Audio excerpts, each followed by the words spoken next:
Hello, this is your host, Todd Lewis of the Praise of Folly podcast, episode 23 of the Grindset stream, episode 23 of Escaping the Moldbug Matrix. Again, joined by Logos, and we are now reading How Dawkins Got Pwned, chapter 6, The Logic of Law and Power. Oh, yikes, this ought to be rich.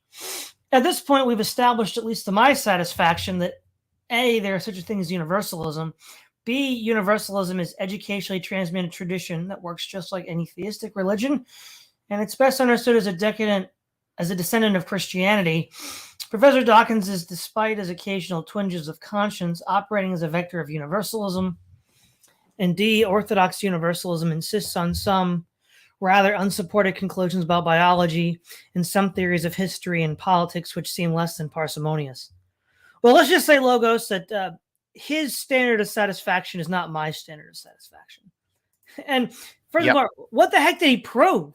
Like, every one of these articles ends with like a failed promise.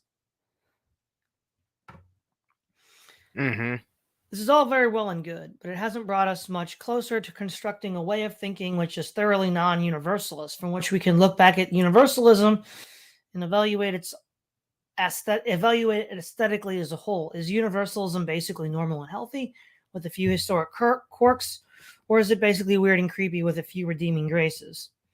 This is obviously a subjective judgment. It's obvious what I think, but I cannot change anyone else's opinion just by repeating my own. Little did Moldbug know, huh, Logos? Little did he know that he could. Rather, I think the only way to evaluate universalism is to construct a reference ideology so foreign to universalism that the universalist immune system does not attack it. But because it does not recognize it as compared to any past or present enemy, by imagining the perspective of someone raised to belief in this ideology, which I call neocameralism or formalism, you can start to assemble your own picture of what universalism might look like from the outside.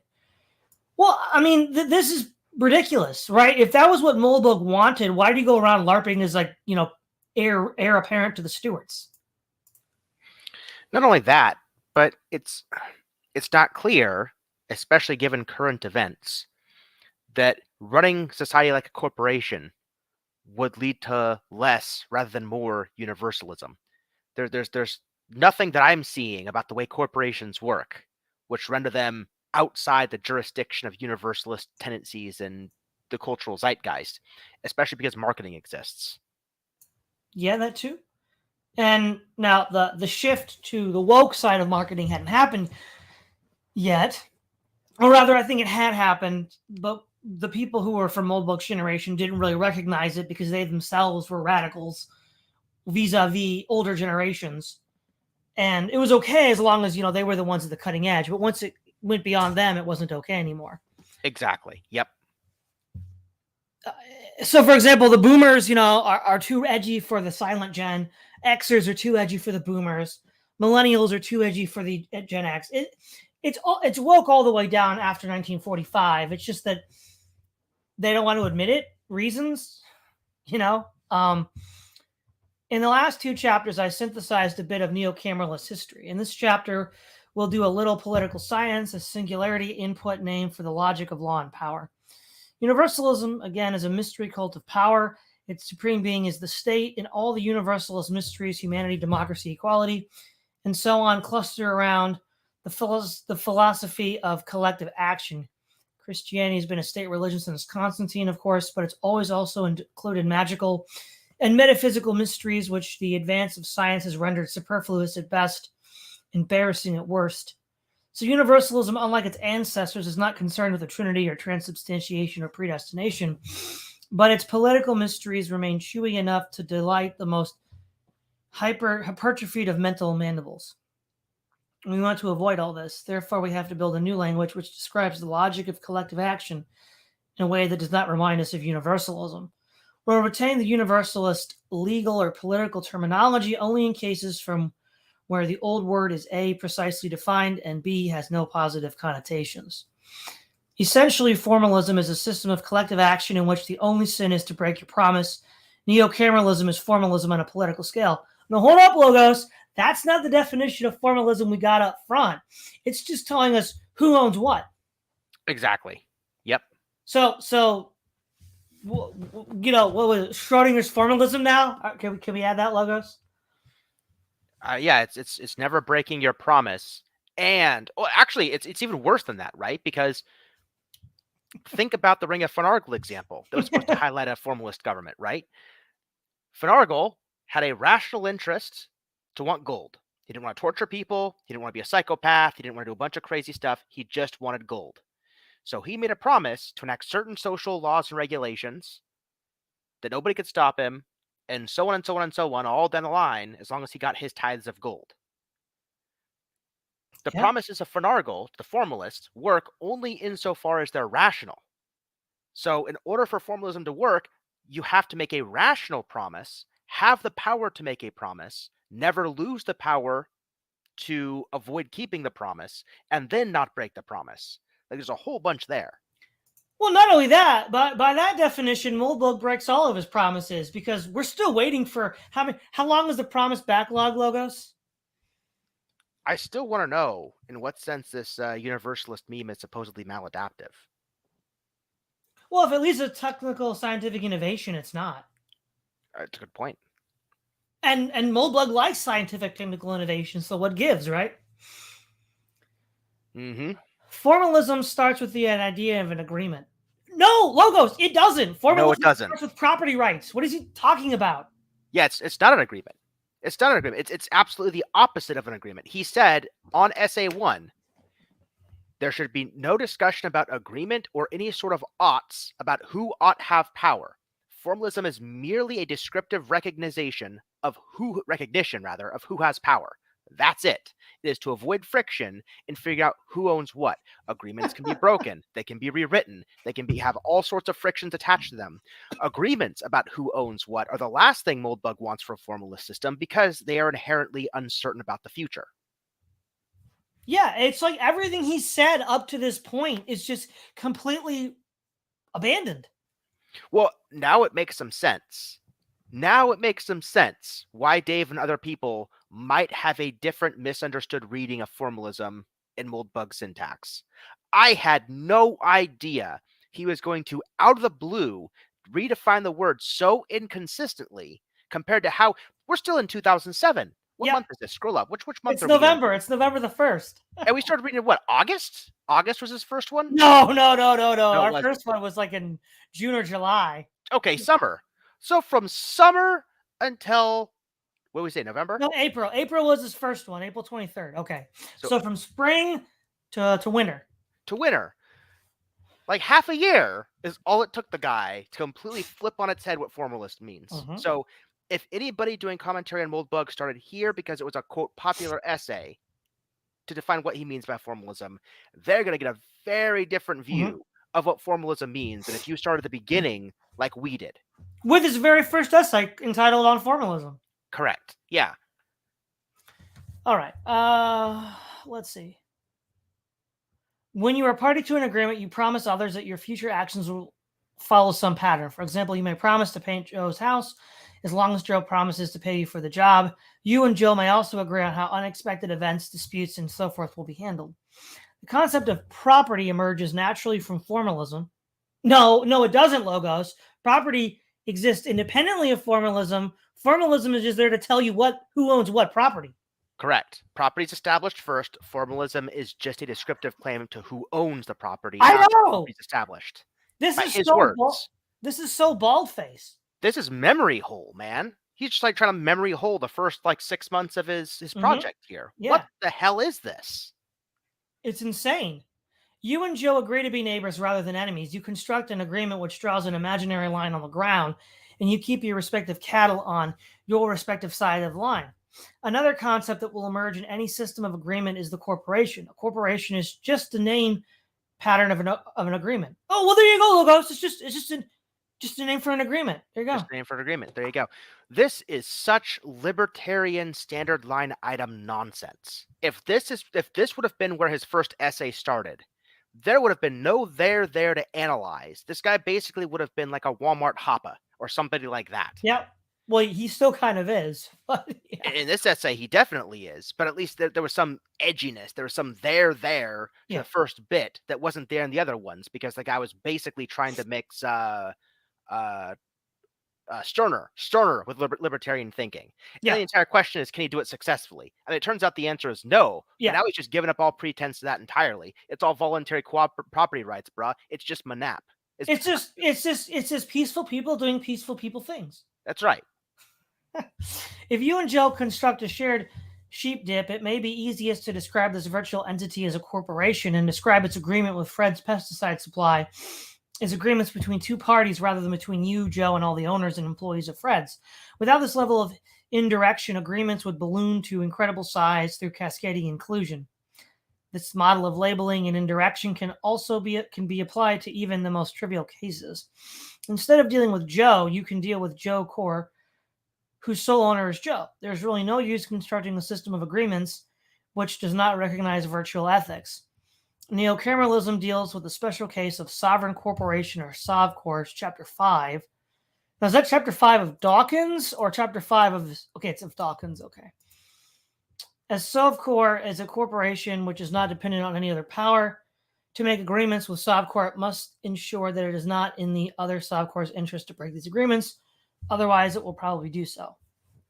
How it achieves this is the problem of security.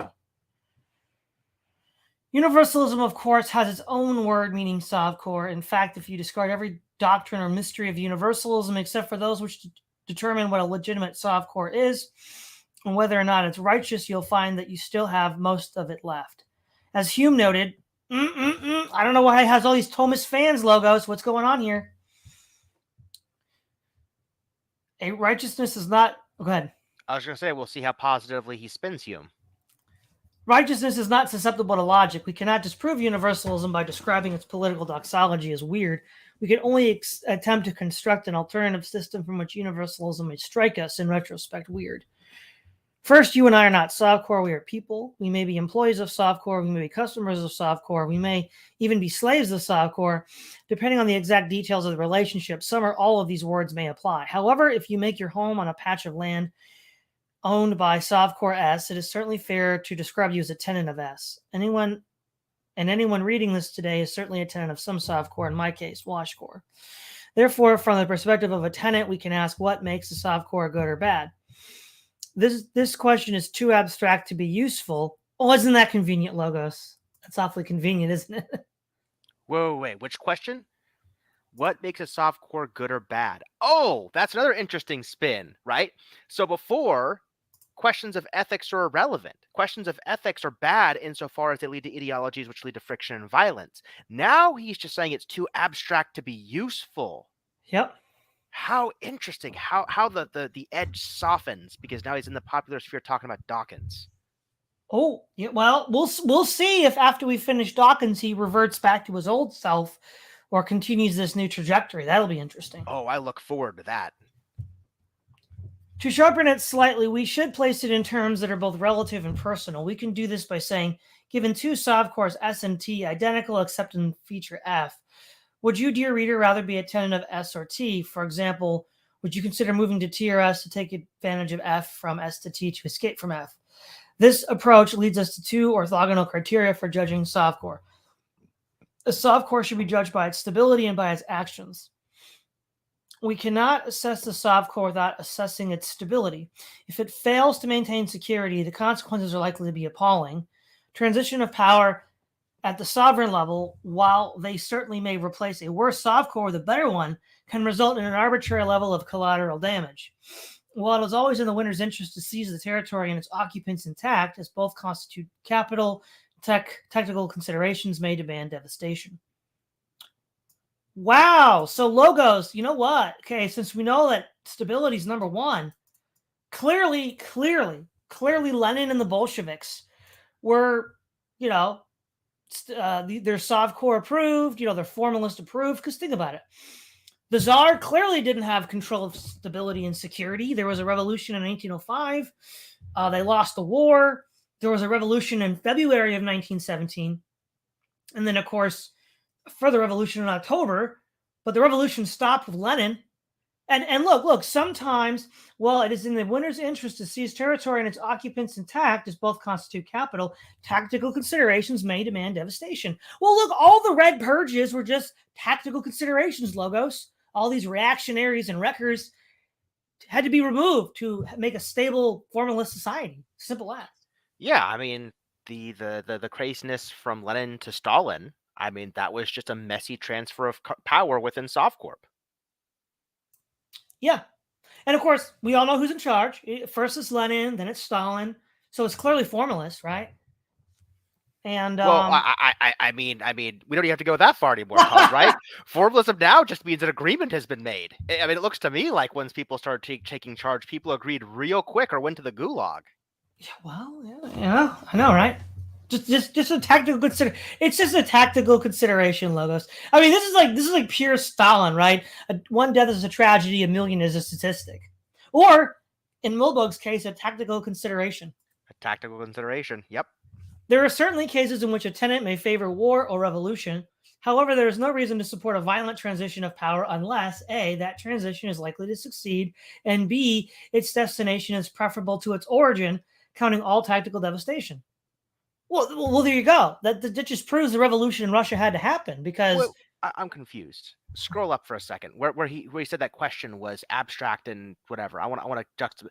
Therefore, what makes a Sovcorp good or bad? How could you answer what makes a definition preferable without answering whether the current one's good or bad and the second one to be better? I was told on good authority that this question of good and better sovereign corps was abstract and useless. And now I'm being told we shouldn't make a transition of power until we know the destination's to be better. Better than what? I thought that was an abstract and useless question. Yeah, I know. Neither of these tests is anywhere near positive in the West today, so I don't find these cases interesting. And unless the tests are made, a tenant should always prefer a stable Sovcore longevity can be easily assessed with a prediction market to an unstable one. Well, there you go. There you go. Bolshevik Russia was a more stable Sovcore than Tsarist Russia. Therefore, we should prefer Soviet Russia. Simple as. Done.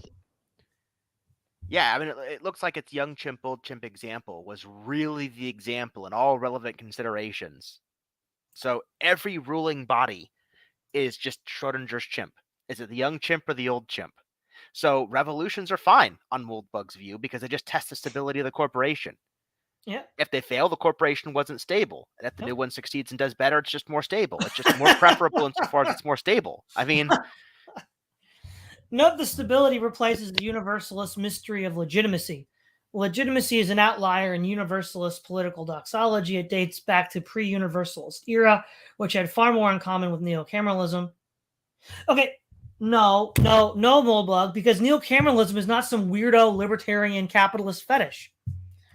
Okay, Prussia was not capitalist nor libertarian. I'm gonna look up the actual historical example of neocameralism, which Moldbug then claims to be his inspiration. It's Wikipedia. I guess we'll have to deal with it. It was a German science of political administration in the 18th and early 19th centuries. Oh, what about this? That aimed at a strong management of a centralized economy for the benefit mainly of the state. Centralized economic control logo. So somehow I don't think Moldbug would like that. No, he's fine with it. I mean, he wants whole states and municipalities and countries or whatever the size makes sense to be run like corporations for the benefit of its shareholders. No. I know, but the Prussian concept of cameralism is that the Prussian state would tightly control economic activity for its interest. Mm-hmm. Yeah, he's okay with that. No, but the Prussian state isn't a corporation.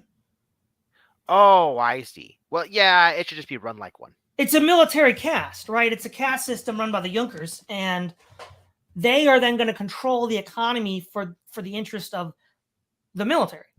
Mm-hmm.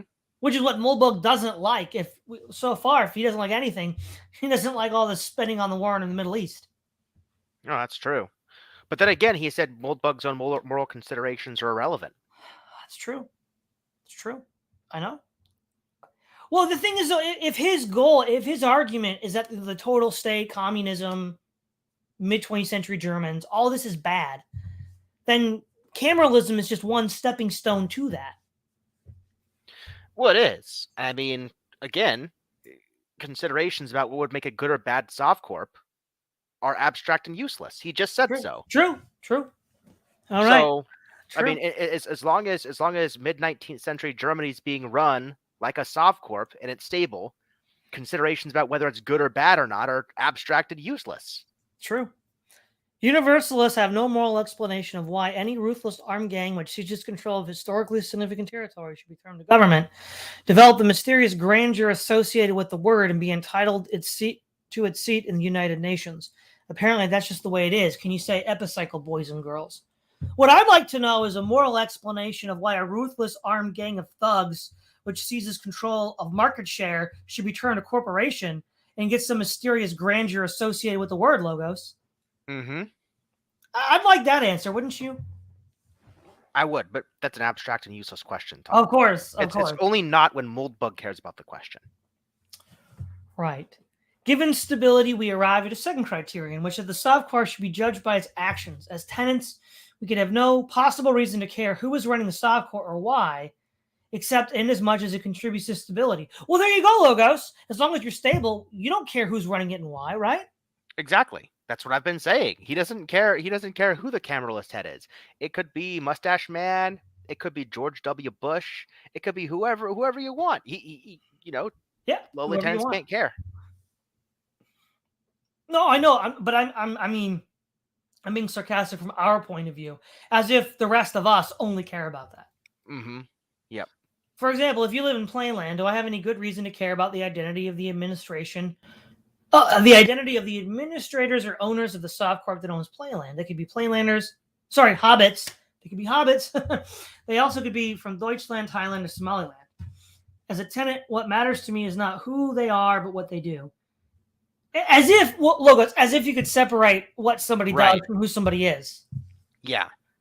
It will probably be the cheapest for the Sovcorp to employ hobbits as low-level functionaries, but for executives and owners, this is quite irrelevant. And using foreigners as executives has its own advantage for the Sovcorp. They are far less likely to become involved in conflicts of interest. What the frick are you talking about, Moldbug? No, if foreigners are in charge, they're more likely to use military force against you. Mm-hmm. Because they have no loyalty to the basic population. I mean, which would then create disorder. Instability. Yeah. We can consider other elements of Sovcorp design, therefore we will consider them only in as much as they affect the actions and stability of the Sovcorp. For example, is the rotary system a desirable feature in Sovcorp? Perhaps, but only if it makes the Sovcorp more stable or its actions more desirable. Well, okay, if we're going to talk about the stability game, trick question, Logos. What is the oldest continuous constitution currently in use? What? The U.S. Mm-hmm. So guess what that means? What? It's the most stable of all constitutions. Therefore, it meets all the criteria. For now. But when he wrote this in 2007, where we're at was a long way away. It's true. Now, here's something I'm interested in. How do you separate why a Sovcorp is the Sovcorp, its stated mission, why it's in charge, why it's doing what it's doing, from the actions that it does? Right? It's interesting that Moldbug says we can't ask or care about why a Sovcorp is in charge, is the way it is, or who's running it, but we can evaluate its actions. How do you separate the two? That doesn't make any sense. Well, you can't. I know. I pointed that out. You can't. I don't know. I don't know, man. It's a Moldbug. Who knows? In my opinion, as a tenant, there are 4 characteristics which describe the actions of the kind of Sovcorp I prefer. Bear in mind that since the first function of a Sovcorp is security, its most desirable attribute is stability, and there's no stability without security. Authentic security motivations justify exceptions to any of these principles. 1, the Sovcorp respects all agreements between itself and its tenants. A good Sovcorp employs an external arbitrator, which resolves all disputes that may result from conflicting, confusing, or poorly drafted arguments. It accepts the arbitrator's judgment as final. Whoa, Logos! Remember, that sounds dangerously like courts. Well, it does, but remember, Moldbug in this very essay just said that a Sovkor has nothing above it. It is its own sovereign entity. But if it has to abide by the judgments of some other power, then it's not sovereign. Yep, it's true. WTF? Like he contradicts himself in this very essay because he just said earlier up that there's nothing outside of Sovkor. Sovkor is sovereign. Yep. So, okay. I mean no, Logos, let's play the charity game. Let's be maximally charitable here and say that the arbitrator is in fact a part of Sovkor. But wait a second. Hold on. It puts an external arbitrator. An external arbitrator can't be within Sovkor if it's external. That's true. True. It was a typo. It was a typo. It was, just like his previous definition of formalism. 2, the Sovkor can enforce any agreement between its tenants. Since the Sovkor needs a security force to protect itself against other Sovkors, it must maintain unchallenged military control over its territory. It can and should allow tenants to invoke this power in their own agreements. For example, I can agree with Joe that if he pays me to paint his house, but I don't paint his house, Wash Corporal descend upon me and give Joe his money back. As a tenant, I have no reason to prefer a Sovkor which does not provide this service. 3, the Sovkor does not artificially restrict its tenants. In other words, it maintains Pareto optimality. For example, I have no reason to prefer a Sovkor which does not allow me to wear red clothing because my garish garb cannot harm Joe or anyone else. Point 2 can be seen as a special case of point 3. A Sovkor that does not enforce tenant agreements cannot be a Pareto optimal because any sovereign has this capability. But hold on, Logos. If we're going to go be like Walmart discount Hoppa, telling you what you can and cannot wear is exactly what a sovereign corporation can do. I mean, exactly. Otherwise, you're just trespassing, bro. And you know what that means. Well, also, we're not supposed to care about why a Sovkor is in charge. I mean, suppose the Sovkor is in charge to aesthetically beautify the country according to its own standards, and people who wear red violate the aesthetic. True. Then Moldbug just can't care about this principle. He's done. He's done.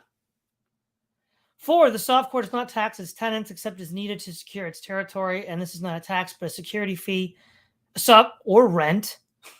A Sovkor should not be profitable. It should exist to protect and serve, not to harvest and render.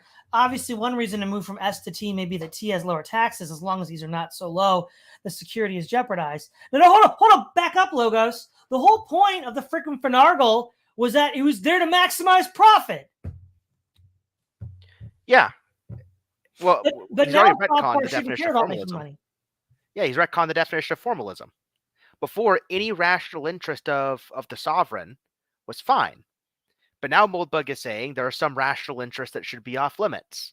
I mean, what if the why Sovkor exists is to make profit? Moldbug says we're not supposed to care about the why. Again. Now, which of these things is not like the other? Obviously, as a tenant, I prefer all 4 of these features, but if I have to give up any one, I will give up the 4th. Giving up any of the other 3 involves at best major weirdness and at worst a bullet in the head. Giving up profitable taxation involves especially a rent increase. Well, wait, no, but he has to give up 3 because, of course, people who own the property can tell you what to wear. That was like Libertarianism 101. Yep. A profitable Sovkor will attempt to maximize revenue. In other words, it will try to hit the top of the Laffer curve. Well, don't corporations always do that, Logos? Mm-hmm. Given that all the other Sovkors in the world today and almost all in history operate as revenue maximizers, this should not be too frightening or controversial. There are 3 major reasons why profitability is a desirable feature in Sovkor, despite its obvious disadvantage from the perspective of the tenant. Yet tell us, Moldbug, why rents are good. Right, Logos? Why are rents good? I'm still chuckling at his use of the Laffer curve as well. Well, you wanna comment on that? I mean, it's questionable how real the existence of a Laffer curve is. I mean, the idea is if you tax people at 100% of their stuff, they're not going to do anything because it's all taken from them. Fine. If you tax people nothing, you make no revenue. Okay, so there are points in which the function hits 0, but they assume there's some kind of parabola connecting the two with like a golden ratio of like perfect levels of taxation. But I mean, as far as I've seen from macroeconomic research, and me and several of my professors have talked about this, like there's mixed to varying results about how reliable that is. What's more important usually is not how much you tax, but who you tax and for what, as far as what determines revenue. Right. The first is that a profitable softcore is a more stable softcore. A softcore that is not maximizing revenue is leaving money on the table. Attackers can use the prospect of capturing this revenue stream to capitalize their attempts to defeat softcore. The promise of loot has been an essential motivator in many invasions and revolutions. The miracle of capitalism allows the attacker to deploy this resource before it is even captured. If the defender cannot do likewise because it is in the same way bound to not maximize revenue, the advantage shifts to the attacker. No, hold on. Let's see. A softcore that is not maximizing revenue is leaving money on the table. Okay, maybe in the modern age. Because I'm thinking, this claim here, the first is a profitable softcore is a more stable softcore. But you see, we know that's not true. That's not true. Because the East India Company was a very profitable softcore, but how did it end, Logos? Do you remember? Yeah, not very well. Again, it's all about how profit's extracted, who you tax and for what, not the levels of tax and not the levels of profit. There's some ways of extracting profit from the polis that just aren't sustainable, and there's some that are. All right, Logos, this paragraph is yours. Formulas and money talk. So go ahead and read it, explain it. The second is that the non-profit softcore is actually a general case of the profitable softcore. Okay, this is easy to see. If the non-profit softcore were to go profitable and maximize its revenue, it would increase every payment P made by its tenants from PN, the non-profit fee, okay, the profitable tax. Well, this is the thing. You don't have to increase every payment by every tenant. That's just not true. We'll see where he goes with it, but like I said, you can tax different people different amounts for different reasons. It can easily duplicate the effect going profitable anyway and treating PP minus PN as a dividend payment or rebate. I mean, it could do that. Sure. This is Pareto optimizing because the recipient of this dividend can treat the right to receive it as a share and sell the share. Okay, so what he's basically saying is you could tax profitably, but then give rebates back to be non-profitable again. Mm-hmm. Yeah, I've got no problem with that overall, even if some of the minor details of what he said are a little sus. Okay. The third is an argument I made in this post. Well, let's see, what is this post? We're going back, guys. We're going back. The state is not an elementary institution. Yikes. Okay. The advantage of profitability from the tenant's perspective is that it creates a coherent management objective. Profitable corporations tend to provide better customer service because coherently managed organizations tend to be more efficient. This is why you never see the National Hamburger Society on the list of restaurants at the next exit. Well, there you go, Logos. There you go. I mean, if you pay a landlord rent, I mean, it's to your benefit if he maximizes profit from you. Yeah, I mean, it depends on what corporations are cutting to be profitable. A really good example of this would be World of Warcraft. When Blizzard's profits were going downhill many years back, they laid off mostly their customer service staff. And so now it takes forever to get in-game queues dealt with. It takes forever to get, game masters to solve your problems or whatever.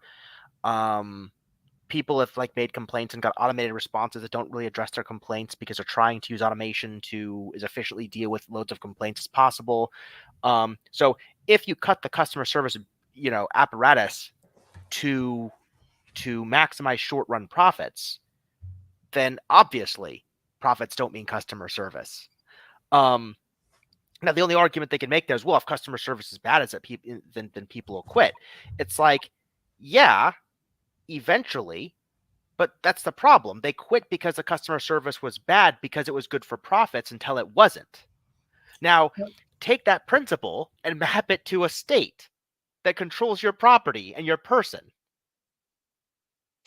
That's terrifying. Yeah. Well, we already know it's called the East India Company. I mean, again.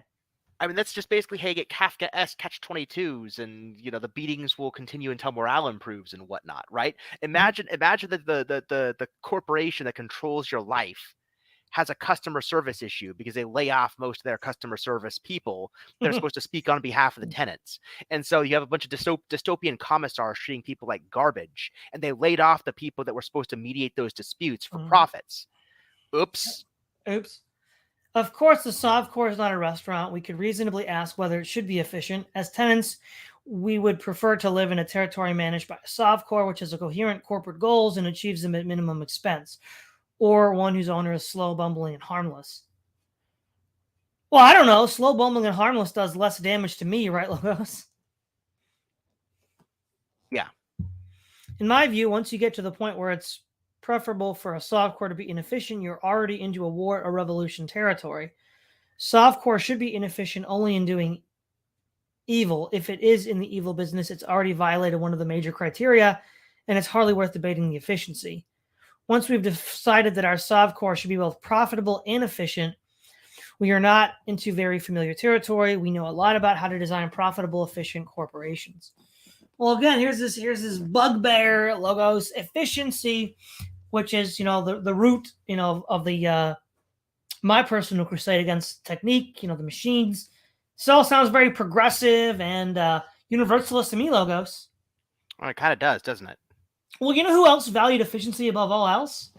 Mr. Mean, Mr. Mustache. He did too. Oh, yeah. It's a very German thing to do. So there you go. A profitable, effective Sovkor has two forms of capital. The first is the territory it owns. The second is its reputation.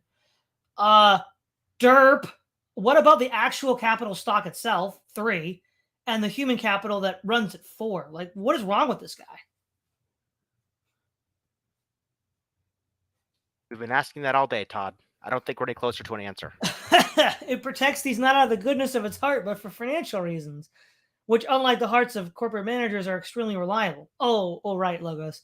Well, it's extremely reliable? They're going to cut labor costs by firing people. Mm-hmm. Yeah.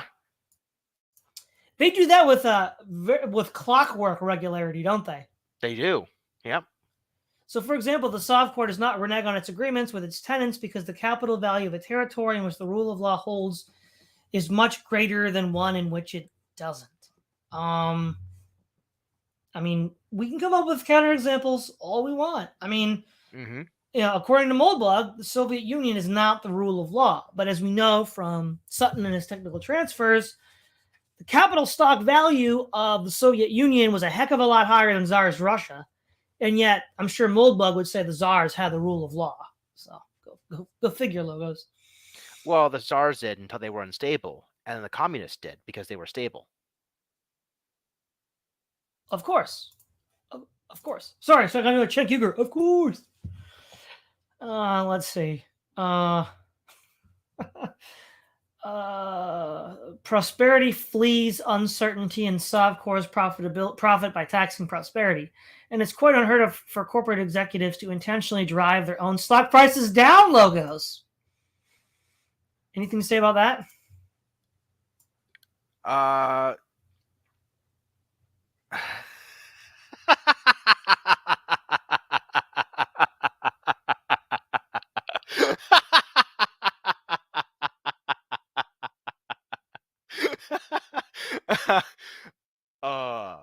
There have been all sorts of schemes where CEOs buy back a bunch of shares coincident with a bunch of bad things happening in the media to then wait for the storm to die off so they can wait for their shares to go back up so they can sell them and make a bunch of money. I mean, this happens all the time.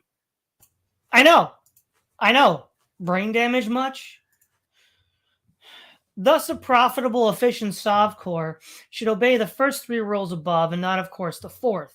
The problem would seem to be solved.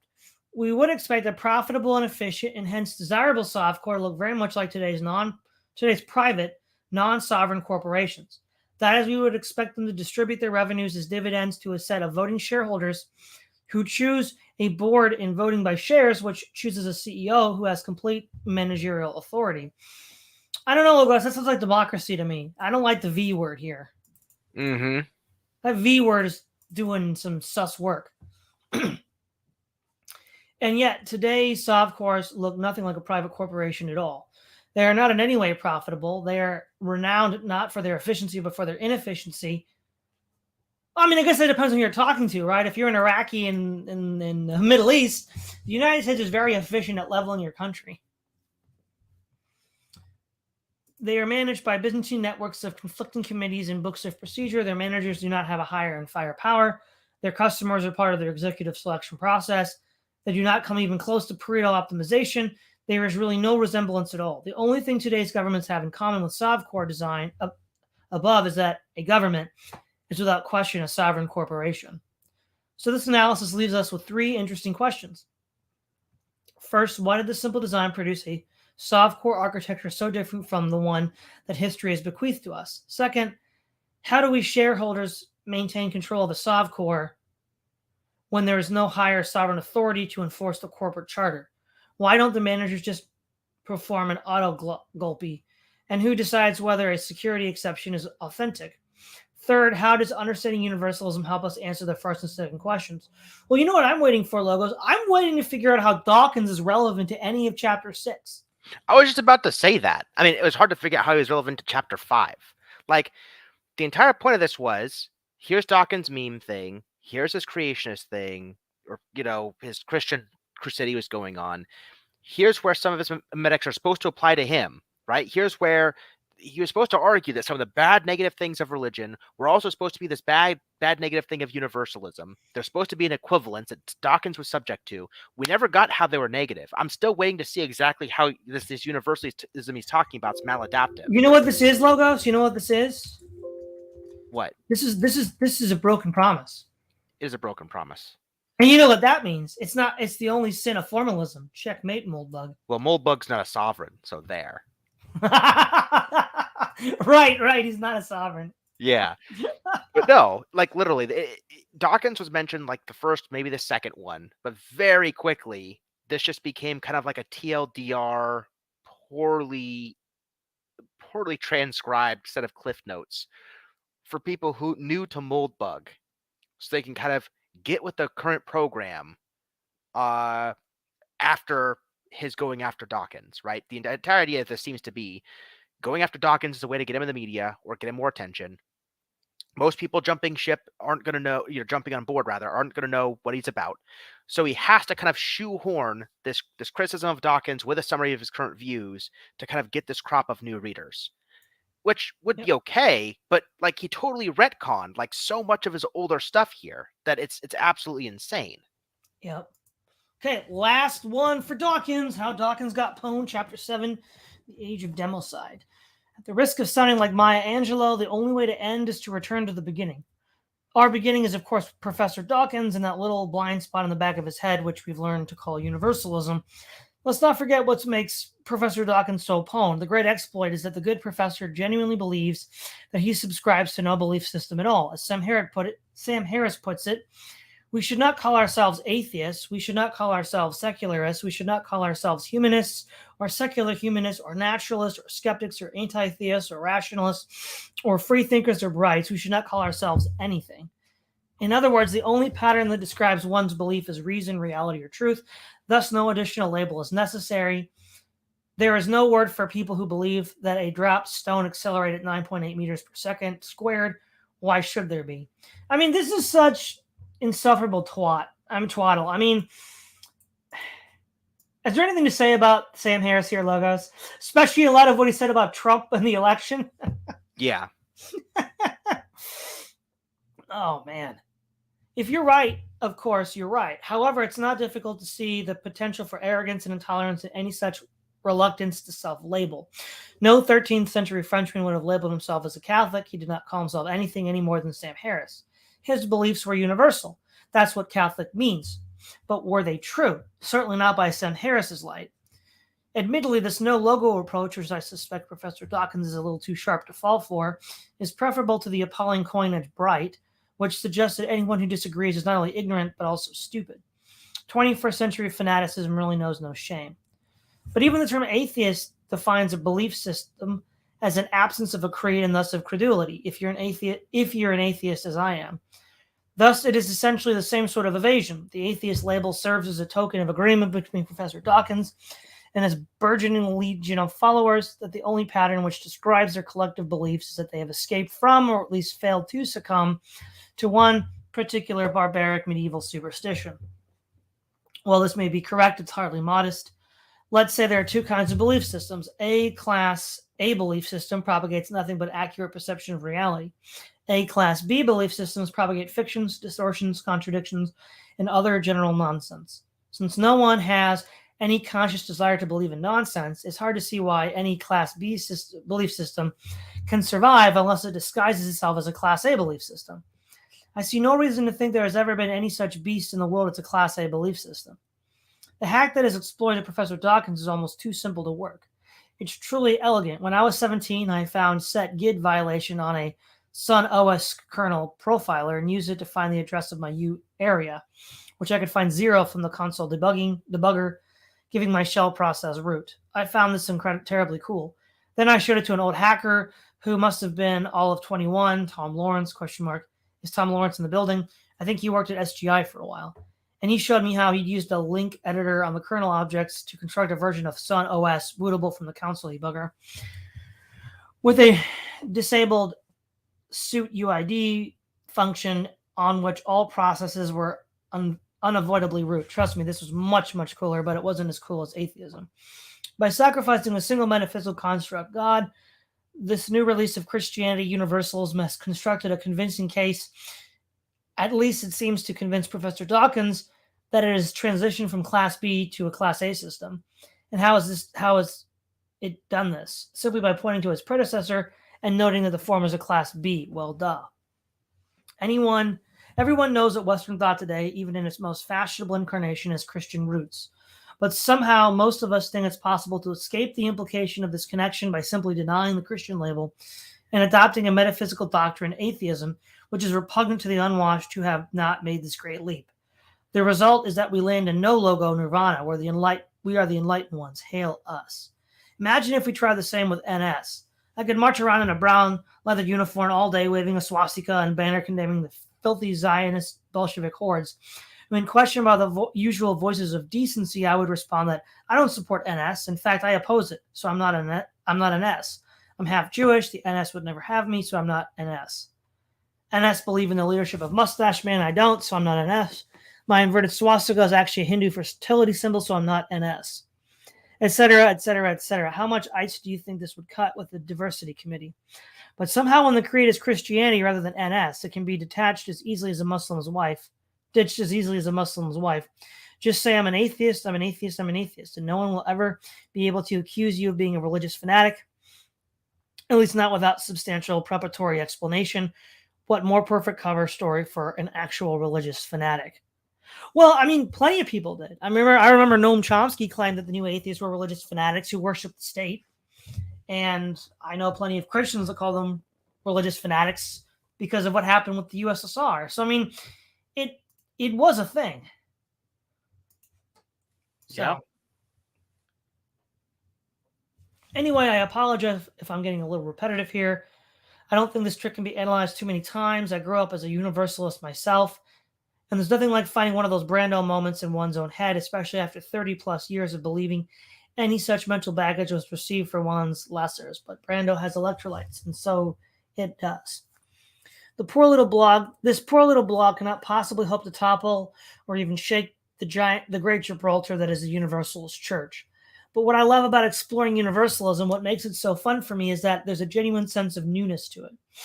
The anesthetic that the universalist brainworm secretes, euphoric though it is, who can deny the believer's genuine joy, conceals all kinds of fascinating adaptive structures. With the magic sunglasses, these pop right out in living color, and you can see them every day on the front page of the Times. It's like going on a galactic mission to planet Earth, America, the home of the free and the brave, and Plainland, the home of the universalist corporate theocracy, are the same physical place. But you cannot be excused for wishing you'd left your spacesuit back on the ship. To continue the discussion from Chapter 6, we were talking about governments, or as we say when we use the magical sunglasses, softcore. The fundamental problem of modern history is to understand the great massacres of the 20th century. To at least the first approximation, any general theory of modern history must be a theory of democide. I've expressed this before, but let me state it more bluntly. The case of democide is democracy. The democide, don't you remember how Stalin got elected by a popular vote, Logos? Remember that? Remember the election 1936? So clearly that's a democracy, right? I mean, you got the majority votes. You know, Trotsky just lost the election, bro. Just lost the election. The democides of the 20th century, plus one important adumbration, the War of Succession, the first modern total war, could only be understood as a consequence of the victory of Europe, victory of democracy, and therefore of the defeat of the concert of Europe and the Holy Alliance. And again, this retard forgets that it was Germany, Russia, and Austria, neither of which he considers democratic, that got the whole war started in 1914. Somehow, I don't know, Logos. How can we... How? Answer that question, we can stop reading this guy. I know, right? Needless to say, this belief is the polar opposite of universalist doctrine. Of all universalist cult words, there's perhaps none more holy than democracy. In these days, the especially daring may make so bold as to praise Enoch Powell, but no significant political intellectual, at least in my lifetime, has tipped much hat to Wellington, Metternich, or Castlereagh.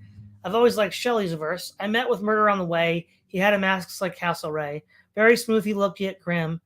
7 bloodhounds followed him. All were fat, and well they might be in admirable plight, for 1 by 1 and 2 by 2 he tossed them human hearts to chew, from which from his wide cloak he drew. The latter stanza is doggerel, but the former, with his cute anti-sign trime, is simply memorable, which is a shame in a way, because if anyone's philosophy came flanked by murderous hounds, it was Shelley's revolutionary democratic nationalism, whereas all of Castlereagh's reactionary monarchism produces European peace and prosperity for most of the century. But why should history be sane? Well, hold on a second. Wow. Well, go ahead, Logos. No. I know you're going to have a lot to say about this. I'm just wowing because you're going to have fun. Okay, well, so if for Moldbug, as we already know from the last article, it's just peace and prosperity. Well, okay, from 1945 to 2022, what was the state of Europe, Logos? Peaceful, I reckon. Yeah. Oh, see, I wonder what the argument for NATO and the GAE is. Oh, yeah, we brought peace to Europe, Pax Americana. Interesting, huh? Mm-hmm. Interesting. Very interesting. And I'm sure there were none of those European plebs and peasants had any legitimate complaints against the aristocracy. I mean, I'm sure they weren't totally being exploited by the handful of landlords in the church and the state, right, Lewis? Oh, I'm sure. Certainly not. I mean, after all, Sovcor has no incentive to break its trust with the tenants, right? And it's also not like we're not just cherry picking 100 years of European monarchy and saying, aha, here's 100 years of peace, therefore it's peaceful. I'm sure all throughout its history, European monarchy was absolutely tumult and war free. Oh gosh. Oh, yes indeed. Yes indeed, Logos. Of course, universalists have their own theory of democide. In the universalist narrative, the cause of democide is dictatorship, or more precisely, autocracy. Well, yeah, because don't you remember how Stalin won the democratic election? I mean, of course he wasn't an autocrat, duh. Mm-hmm. I've been unable to determine the exact meaning of the word. However, it seems to be the case that a Sovcor is either a democracy or an autocracy. I certainly never heard of any regime that was both democratic and autocratic, or any that was neither.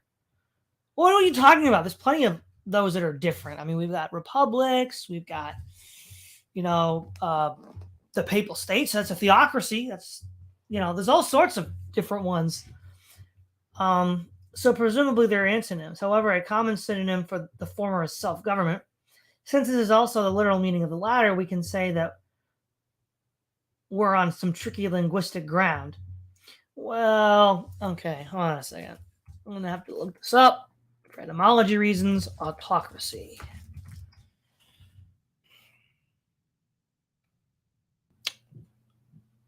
Yeah, so auto means self. Right, but he's just playing word games here, because we know what self-government means in the other contexts.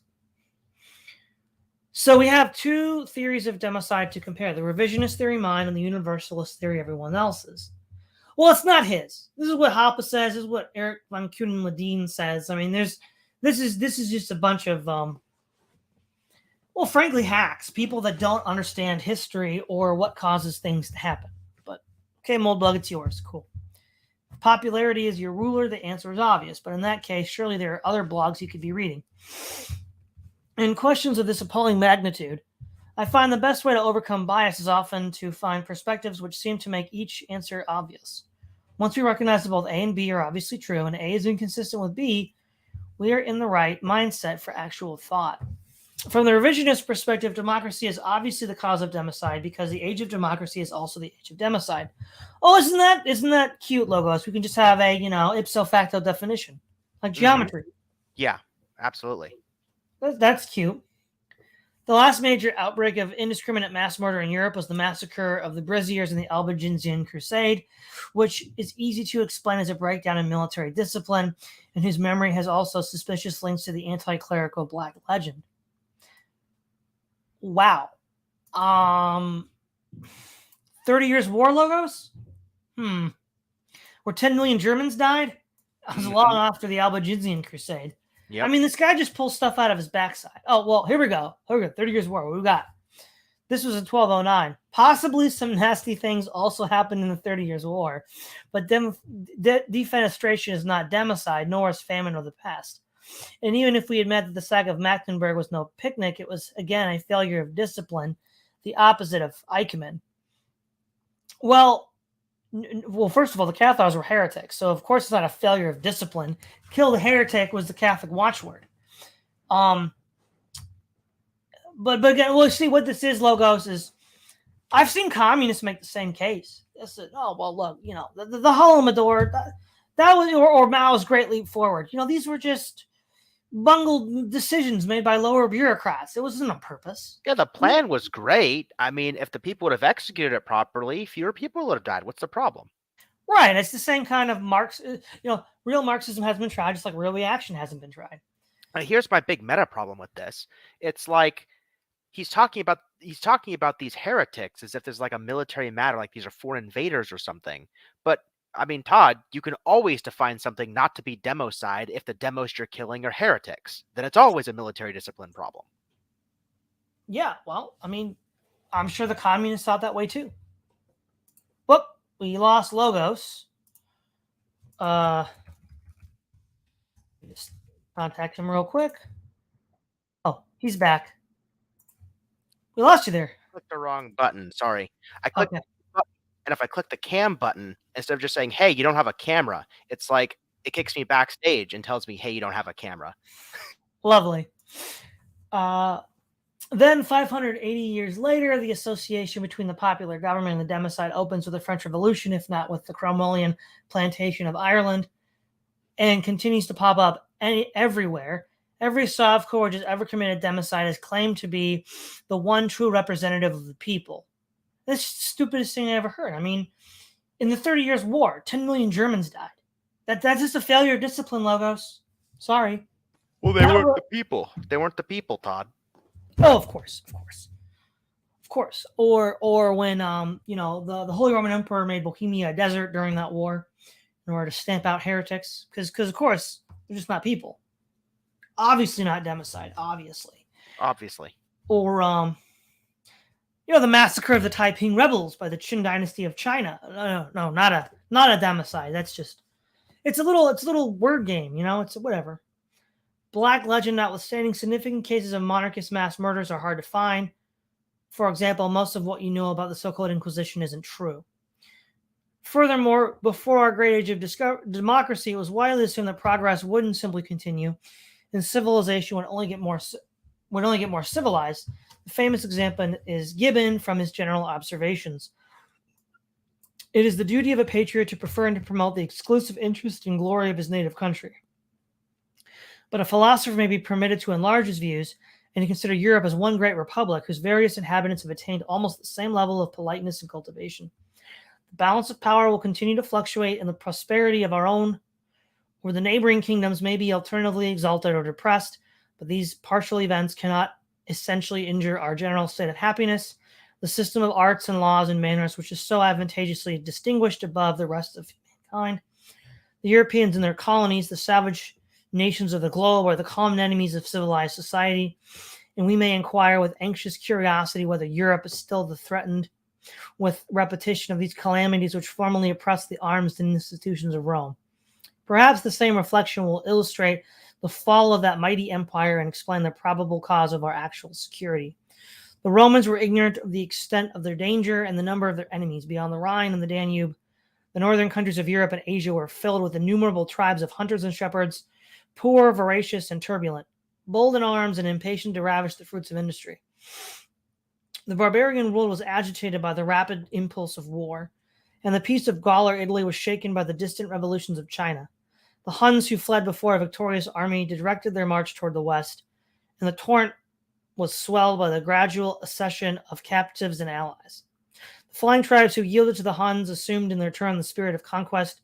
The endless column of barbarians pressed on the Roman Empire with the accumulated weight. And if the foremost were destroyed, the vacant space was instantly replenished by new assailants.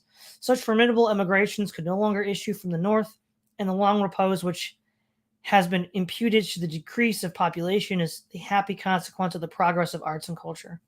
Instead of some rude villages thinly scattered among its woods and morasses, Germany now produces a list of 2,300 walled towns. The Christian kingdoms of Denmark, Sweden, and Poland have been successfully established, and the Hansa merchants with the Teutonic Knights have extended their colonies along the coast of the Black Sea as far as the Gulf of Finland.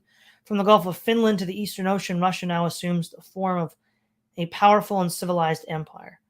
The plow, the loom, and the forge are introduced on the banks of the Volga, the Abi, and the Lena, and the fiercest of the Tartar hordes have been taught to tremble and obey. The reign of the independent barbarism is now contracted to a narrow span, and the remnant of Kalmucks or Uzbeks, whose forces may be almost numbered, cannot seriously excite the apprehension of the great Republic of Europe. Yet this apparent security should not tempt us to forget that new enemies and unknown dangers may possibly arise from some obscure peoples scarcely visible on the map of the world.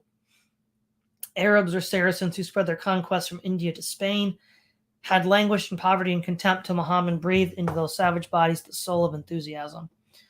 Europe is now divided into 12 powerful though unequal commonwealth kingdoms, 3 respectable commonwealths, and a variety of smaller though independent states. The chances of a royal ministerial talent are multiplied at least with the number of its rulers, and a Julian or a Semiramis may reign in the north, while Arcadius and Honorius again slumber on the thrones of the south. The abuses of tyranny are restrained by the mutual influence of fear and shame. Republics have acquired order and stability. Monarchies have imbibed the principles of freedom, or at least of moderation. And some sense of honor and justice is introduced into the most effective constitutions by means of general manners of the times. In peace, the progress of knowledge and industry is accelerated by the emulation of so many active rivals. In war, the European forces are exercised by temperate and undecisive contests. If a savage conqueror should issue from the deserts of Tartary, he must repeatedly vanquish the robust peasants of Russia, the numerous armies of Germany, the gallant nobles of France, and the intrepid freemen of Britain, who perhaps might confederate for their common cause. Should the victorious barbarians carry slavery and desolation as far as the Atlantic Ocean, 10,000 vessels would transport beyond their pursuit the remnants of civilized society, and Europe would revive and flourish in the American world, which is already filled with her colonies and institutions. Only a few years after Gibbon wrote these words, barbarism erupted in the heart of Europe, not among the Uzbeks and Kalmucks, but in Paris herself. The city of light became the city of terror. Naturally, the tragedy is celebrated to this day. Of course, Gibbon agreed with Burke about this. He also famously wrote that if a man were called to fix the period in history of the world during which the condition of the human race was most happy and prosperous, he would without hesitation name that which elapsed from the death of Domitian to the ascension of Commodus. Basically, everyone sensible agreed. However, we may perceive it today in its own wake. The French Revolution was no more considered defensible than the Third Reich is today. From the 1790s to the 1820s, the word revolution actually had negative connotations in the King's English. If you had invented some new steam gizmo, you would be no more likely to describe it as revolutionary than a modern innovator would be to describe her work as fascist. Many new fascist programming language with really strong type checking, even if all you meant was that your gizmo went around in circles, you'd probably find some different word. For example, note how Shelley denounces the Liverpool regime in Mask of Anarchy. He accuses it of being anarchy under a mask of law. Actually, suggesting that law was bad and anarchy was good would have been too much even for Shelley. Anything that was too much for Shelley was too much for anyone. I don't find the links from Robespierre to Stalin and Mao particularly debatable. As for Mustache Man, the Jacobins, and the NS were both violent, charismatic street gang movements with aggressive utopian ideals and a penchant for paranoid conspiracy theories, whose popular base was concentrated in the lower middle classes, i.e. Mustache Man was practically Robespierre 2.0. I mean, so much is jumbled up here. Like, what is there even to say, Logos? Yeah. I mean, it just sounds to me like Moldbug spending an awful lot of time asking why a Sov Corps come to power when we were just told in the previous essay that's all irrelevant. You know what? I think we need to play a new game. There needs to be a new game, Logos. It's called Where's Dawkins? Yeah. So instead of Where's Waldo, we're going to play the game Where's Dawkins? Because I'm not seeing Dawkins anywhere. Yeah, I mean, like I said, it was just in the first couple to draw the reader's attention, and it was just a hook to get them into some tiny version of everything Moldbug's written up till now, basically. Right. The great Carol Quigley's observation about democracy and the Great War are also quite pertinent from Tragedy and Hope. Carol Quigley's criminally underrated history of the century. Okay, you know what? Let's put a book in this real quick. So what was the leading cause for American entry into the two world wars? Business interests. So right after World War I, we had the great revisionist movement that investigated the causes. We had Smedley Butler's Wars of Racket. And then we had the Nye Committee, I think it was 1935, that passed a series of neutrality laws that made it difficult for Roosevelt to give aid to the belligerent Allied powers. Now, if we look at in 1917 and in 1941, American popular support for a war in Europe, it was very, very low. So, in fact, if we actually had a democracy in America, the United States would not have entered either of those two wars. That's it. So, I mean, Moldbug knows this. Everybody knows in 1941, something like 80% of the U.S. population was opposed to a war in Europe, U.S. entry into a war in Europe. And it was only after Japan was baited into attacking Pearl Harbor that changed. But of course, who are the interests behind the scenes entangling America? Is corporate interests. And if Moldbug is reading people like this, he ought to know. Yep. The influence of democracy served to increase the tension of a crisis because elected officials felt it necessary to pander to the most irrational and crass movements of the electorate in order to ensure future election. And did this by playing on hatred and fear of powerful neighbors or on such appealing issues as territorial expansion, nationalistic pride, or a place in the sun, outlets to the sea, and other real or imagined benefits. At the same time, the popular newspaper press, in order to sell papers, played on the same motives and issues, arousing their peoples, driving their own politicians to extremes, and alarming neighboring states to the point where they hurried to adopt similar kinds of action in the name of self-defense. Moreover, democracy made it impossible to examine national disputes on their merits, but instead transformed every petty argument into an affair of honor and national prestige, so that no dispute could be examined. So no dispute could be examined on its merits or settled as a simple compromise, because such a sensible approach would at once be hailed by one's democratic opposition as a loss of faith and an unseemly compromise of exalted moral principles. Quigley is, of course, describing the phenomenon known as jingoism. Compared to its 1914 incarnation, jingoism is a pretty minor problem these days. My guess is that we have the decline of political democracy and the rise of bureaucratic democracy to thank for this. The other thing, too, is that the American people... See, I don't know the context for what Quigley's saying this, because in the 1916 election, Wilson lied to the American people, saying that he would not send them to fight, which is why he got elected. And he had no intention of keeping that promise. Yeah, interesting. So Wilson didn't get elected in 1916 by promising to go to war by pandering to hawks. Wilson got elected because he said he wasn't going to go to war. Yeah, another oft-brought-up example I hear about was like the Hart-Celler Act, for example. Like that wasn't even ran on officially. It was just something that Congress concocted after they were already elected. Which all of these are examples of either bureaucratic or executive direct action without any appeal to the people. Which is exactly what Moldbug wants for neocameralism. Yeah, which is stupid. I know. Just history is just history, bruh. History, bruh. One thing most people don't know about the Great War is that all sides were democracies. Wow, so the Tsar was a democracy, Logos. Glad to know that. Glad to know that. There were no absolute governments in Europe in 1914. Recognizable democratic politics existed in every country. Calling Wilhelmine Germany in some way autocratic because Germans did not elect a Kaiser makes no sense. They call the U.S. autocratic because Americans did not elect the Supreme Court or Europeans the European Commission. Which is not to say it makes no sense at all, but it makes the notion of a war for democracy risible. Much as 25 years later, the next war for democracy resulted in the enslavement of half of Europe and most of Asia. Could I make this stuff up? In jingoism, we see the concert of Europe's last gasp for political oxygen. Reactionary aristocrats toward the end of the Belle Epoque found that jingoist nationalism was the only way to compete for public favor with the socialists. Logos, the socialists in these European parties were non-interventionist. Yeah. They're not, I mean, wow, okay. Whose program of plunder had obvious democratic appeal.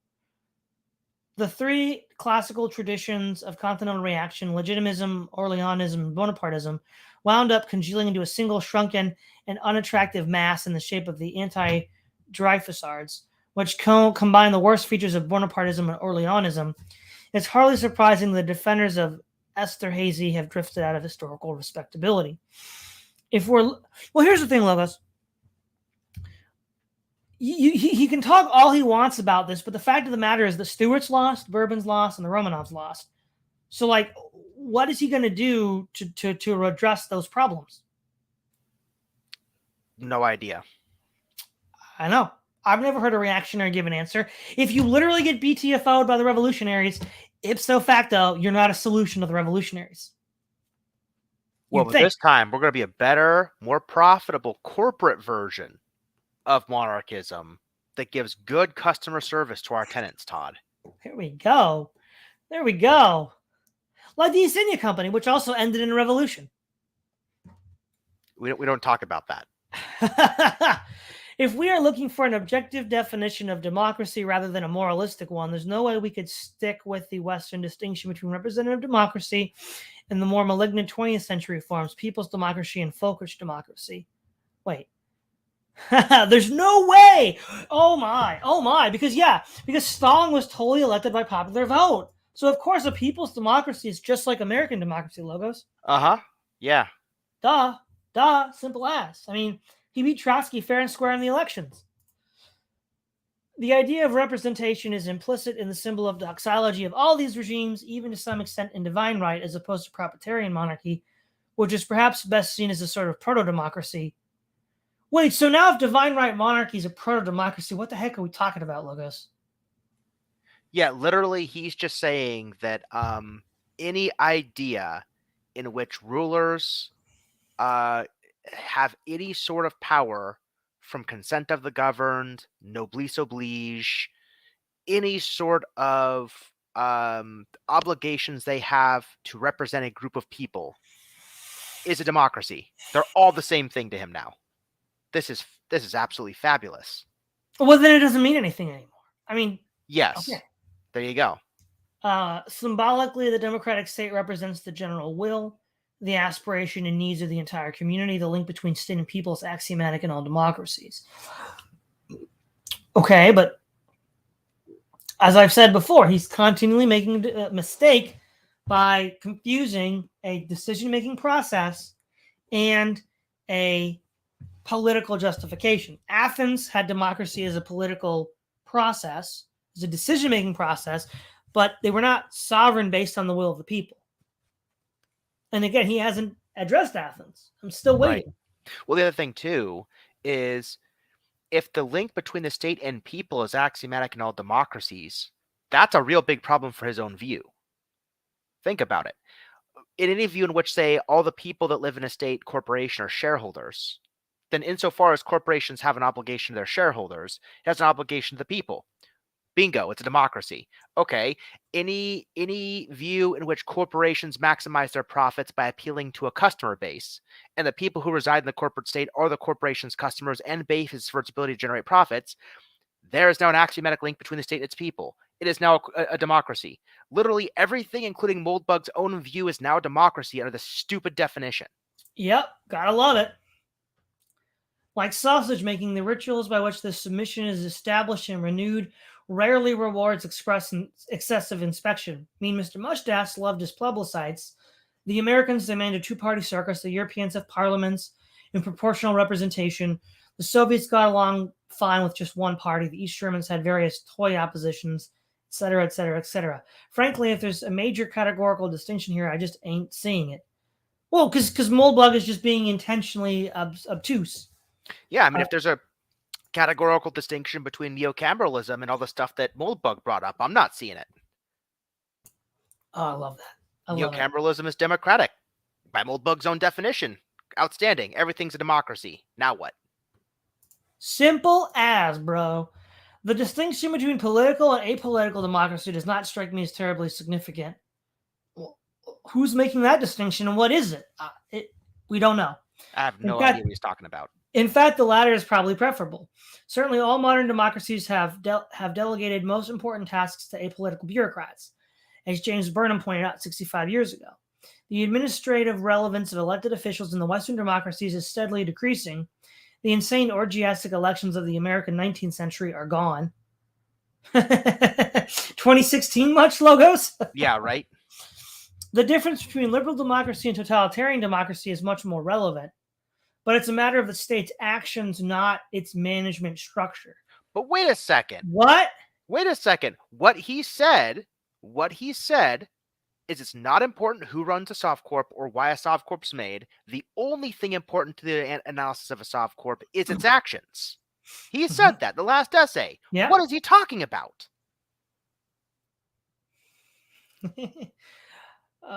Well,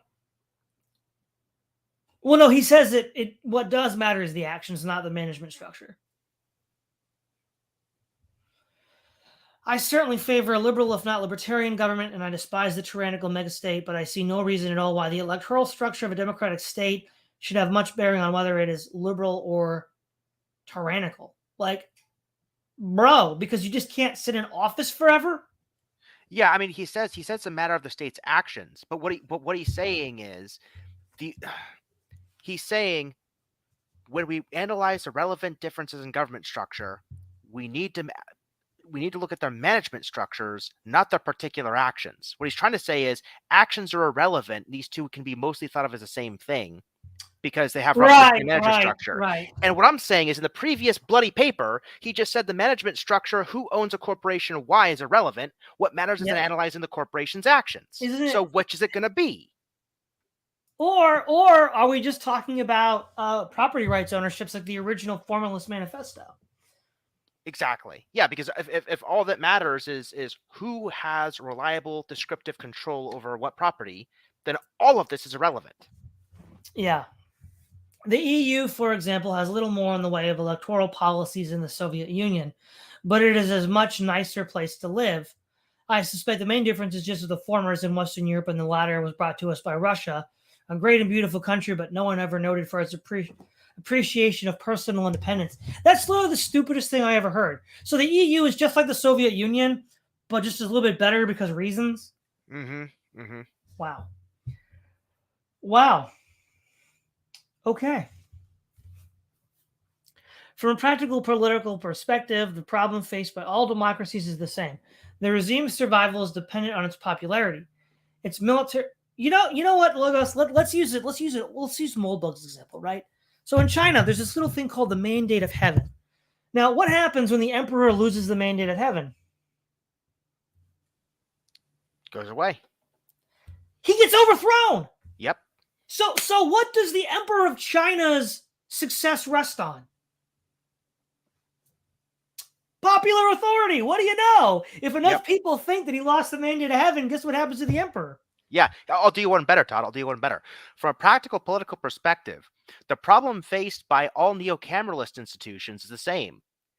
The profitability of the corporation running the state is dependent on the popularity of its customer base. Dang, there we go. There we go. From a practical political perspective, we did that. The military is only a backdrop. I mean, Logos, in the United States currently, almost all institutions are at an all-time low of popularity except one. What do you think that institution is that's still popular? The military. The military! Which is exactly what Thorsten Veblen warned us would happen. What? Dude, how can you be so demented? Even in 2007, that was true. Yep. The military is not a backdrop. It's the first line of defense. Why do you think they always bring out these like militarized cops that are using like discount military hardware? Or I'll do you one better. I mean, if you want to enforce segregation in the South, what did you do? Sent in the troops. Sorry, not enforce segregation, enforce anti-segregation in the South. Send in the troops. What is it, like the 151st Airborne or some crazy thing 101st, like that? yeah, paratroopers were sent to the South. Yeah. No, Logos. No. It's don't look at the machine gun behind the curtain. That's not real. Hasn't he actually had arguments before where he said the only thing that's real is force? Yeah, in fact, there was an essay he did like 3 or 4 essays ago we talked about where he was talking about the problem of revolutions and how if the government really wanted to stamp it out, there's nothing people could do against the military. Oh, yeah! Yeah, I remember that now, yeah. I think that was the article where he said you could also have like I don't know, what was it called? Biometrics controlled guns, so you couldn't fire them. It was the same one. Oh my gosh, I remember that. No, but the military is just a backdrop, bro. The guy is just making it all up as he goes along. Yeah, he literally has no coherent thought to tie this all together. Okay, therefore, to establish any, and probably will not be willing to resist any serious popular protest. Therefore, to establish any stability, well, they did in China, Logos. Tiananmen Square much? Mm-hmm. Therefore, to establish any stability, the democratic state must manage public opinion, also known as manufacturing consent. And it typically involves a substantial system of official or quasi-official education and or journalism. Oh, I got this. Therefore, to establish any stable profit maximization, the neocameralist corporation must manufacture consent. This is done via the institution known as marketing.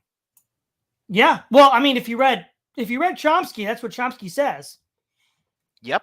And of course, this is from Chomsky's book. It's just uncanny how much of what he's saying about democracy just immediately applies to neocameralism. Like, does he honestly believe that his corporate states are going to maximize profit by not maintaining popularity if he's also giving people the ability to vote with their feet? If people can vote for their feet and move where they want, then yes, each of these little states are going to be a giant popularity contest. Well, especially, Logo, since manufacturing consent is cheaper than having a standing army. Absolutely. I mean, never mind standing armies. Look at corporations. Our marketing is often more powerful than quality assurance. Yep. So a good way to see which faction holds real power in a democratic state is to look at which can get its people into influential roles in education or journalism. Oh, Logos. You mean like corporations getting their man put into regulation regulation arms of the government to then regulate themselves? You mean that? Or people coming out of universities, getting degrees in mass communications, and going to work for the marketing departments of large corporate firms. Huh. What do you know? For example, if anyone reading this still retains any doubt in the matter, this algorithm shows that the Republicans are the real party power in the U.S., and the Democrats are a Tory or decoy opposition. Statistics show that the vast majority of political contributions from educators and journalists in the U.S. go to Republicans. Obviously, this is why public opinion in the United States constantly shifting to the right. An amoral young political entrepreneur will lead this shifting moral zeitgeist in a justice position to be mainstream at such time as expects to contend for office. This may be why so many young American intellectuals support torturing terrorists who refuse to accept Jesus as their personal savior. Now, to slightly steelman someone like Chomsky, they would point to the idea of privatizing society and the corporatization of society as proof that that's the case. Mm-hmm. But I think Moldbug and Chomsky are both using outdated concepts to describe what's going on, but that's not the point of today's conversation. Once we understand jingoism as a symptom of democracy, and once we realize that so jingoism is a symptom of neocameralism then, right, Logos, by that definition? Oh, yeah, everything's a democracy. Yeah. So, and once we realize that the structure or even existence of a democratic political system is not terribly important, of course. the inference from democracy to democide starts to approach the obvious level. It is the Eastern European totalitarian democracies of the 20th century that see more the rule, and the Western liberal democracies more the exception. And we begin to suspect that the West is liberal despite democracy, whereas the East is totalitarian because of it. That's literally the stupidest thing I ever heard. There were no democratic institutions in Eastern Europe. That's precisely why they became totalitarian. But everything's a democracy, Todd. I know. So you will find people who don't smoke and get lung cancer, and you'll find many non-democratic states which go off the rails and engage in mass murder. But generally, wherever you find the effect, it's not hard to guess the cause. Smoking obviously does cause lung cancer, and democracy obviously causes democide. Duh. Well, there you go. I'm just at this point, I want him to show me any non-democratic states. We've heard Moldbug say a lot about democracies. Has he ever come out and said like which states aren't democratic? Yeah, I don't know. Anything before the end of the ancient regime? Well, no, that was actually proto-democratic. I don't know. In the Middle Ages, even the monarchies had the divine right of kings, which he called proto-democratic. Yeah. Well, we all know this theory. It tells us that democide is a result of evil dictatorships. When we look at the universalist theory of democide, and we see an equally obvious answer, which strikes us as much simpler, it simply demands no long essay to explain. We all know this theory. It tells us that democide is the result of evil dictatorships. When we look at the age of democide, discounting occasional moments of military exuberance, such as the strategic bombing of Japan and Germany, what we see is very clear. We see that mass murder is practiced by dictators such as Hitler, Stalin, Mao, Saddam, Pol Pot, etc., etc., etc. Meanwhile, under representative democracy, we see peace and prosperity. Ergo, democracy is the cure for democide, and the absence of democracy is the cause. Duh. Of course, my revisionist opinion is that this argument seems simple and obvious only because we know it so well. But Brando has electrolytes. But at least we have the contradiction, and it puts us in the right mood for an actual analytical thought. Our goal is in this last part of the Dawkins essay is to understand universalism and to see it adaptively to explain why it outcompeted all the other crazy things people could believe but don't. Oh, this ought to be rich. Explaining universalism's historic progress and sectarian pedigree is always interesting, but it always carries a slight hint of EU de McCarthy. The history of the original thing, once again, I recommend McKenna's Puritan Origins of American Patriotism, helps us sort up from down and get some idea of what questions to ask. But fundamentally, as some commentators have observed, the history of universalism tells us no more than we learn by knowing that political party X is descended from NS or communists or whatever. Like its biological counterpart, ecumetic evolution can cover an impressive distance in a short time. Consider the Socrats. Okay. So the question is, why is universalism so successful? Why are so many Americans and Europeans these days universalists? Especially so many smart, well-informed, talented Americans and Europeans, and why does this intensity of universalism seem to be growing? If you doubt the latter point, I have 2 words for you: Operation Wetback. If you need 3, try Louis Day Hicks. Professor Dawkins' shifting moral zeitgeist may deserve some more prosaic name than the spirit of time, and its morality is arguable as morality is, but it's pretty hard to say it ain't shifting. And yes, that's a bit about torturing terrorists for Jesus was satire. Wait, what does he mean when he says it's pretty hard to say it ain't shifting? The zeitgeist? Oh, because he's arguing that Dawkins is claiming it doesn't change. Right. Okay. The critical issue, I think, is the relationship between universalism and the state. As I noted in Chapter 4, this is at least as close as the connection between malaria and the mosquito. You can't imagine something like universalism whose transmission vector was not the state. If he wants to argue that universalism is just Christianity spread before it had state support. So checkmate, Moldbug. Well, it's really interesting, right? Because not only can you imagine it, his argument hinges on it. Because he says the roots of universalism came from the Protestant schisming from the Catholic Church. So if Catholicism was a de facto state, and the Protestant Reformation and the schisming that happened and whatnot certainly wouldn't have been state sanctioned. No. So not only can you imagine it, his argument hinges on it. Yeah. So real quick, Logos, gotta take our good boy Charlie here. These might be the most important streams for the right since Moldbug first started blogging. The right is utterly pwned by Moldbug, and you have pwned Moldbug. This series on Dawkins has been legendary. Well, thank you, Charlie. Based. Thanks. Based. Okay. We're gonna wrap this up, guys. I don't know how long it's gonna take. We're a little over halfway through this awful part 7. Part 7 is like worth 2 other chapters. It's ridiculous. Okay. Okay. The state, right? You could also imagine something like malaria, whose transmission vector was, say, the tick. But it's hard to imagine anyone calling it malaria. Even closer is the relationship between universalism and democracy. This phenomena have quite clearly evolved together. At this point, we're talking about multiple factors of the same organism, more like the relationship between malaria, schizonetes, and trophozoites. Okay, yeah, but remember, folks, this is just an analogy. Whatever the details of the life cycle, it seems pretty clear that.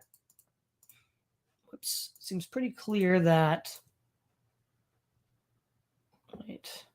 One of these beasties is the chicken and the other one the egg, thus picking one at random. Let's start with democracy and explain why universalism is so successful in a democratically managed softcore. A fun exercise would be to take the opposite path and explain why democracy is so successful in a softcore whose tenets are universalists. Our goal is to understand universalism from a historical perspective, which is completely non-universalist. While it was certainly not utterly free from the democratic cant, the Burkean Europe that the Congress of Vienna tried to create and did to some extent, and for some time create, is certainly as close as we can come to such a perspective. It certainly beats the next competitor, the Antonine Roman of Marcus Aurelius. The nice thing about these periods is that they both were relatively non-universalist, yet relatively acceptable to universalist taste. You simply can't argue that Castro had anything in common with Mustache Man. I mean, I don't know. I mean, you can't argue that, Cotton Mather had anything in common with Lenin, but Moldbug tries. Mm-hmm. He would have had Mustache Man horsewhipped. The thought of Stalin in the presence of Aurelius is simply comical and depressing. We can construct a complete non-universalist narrative of the state, therefore, by pulling out the good old what-ifs and imagining that instead of decaying into national democracy, the concert of Europe had advanced into neocameralism. I mean, the only problem is, Logos, Germany was already practicing cameralism. Well, and the other problem is, as we pointed out, by Moldbug's definition of democracy, neocameralism is also a democracy. Yeah. Let's review the neocameralist theory of the Sovcorp for a moment. A Sovcorp is a corporation that owns a populated territory and is not dependent on any other power to enforce its property. Logos' last essay, he said there's going to be an external arbitrator. Do what? To enforce property disputes claims. Yep. What the heck? Well, to enforce, right? So if it has a valid claim and it can enforce it, it'll need itself to enforce it. So to steel man this one, you can say that whether or not it has a valid claim may be subject to arbitration, but its power to enforce claims that are agreed it has are on its own merits. Maybe. A planet whose surface area is divided among multiple Sovcores is a stable property system if and only if no Sovcore can profit by attacking another. Oh, lol. Oh, Logos! I'm sure that could never happen. Never.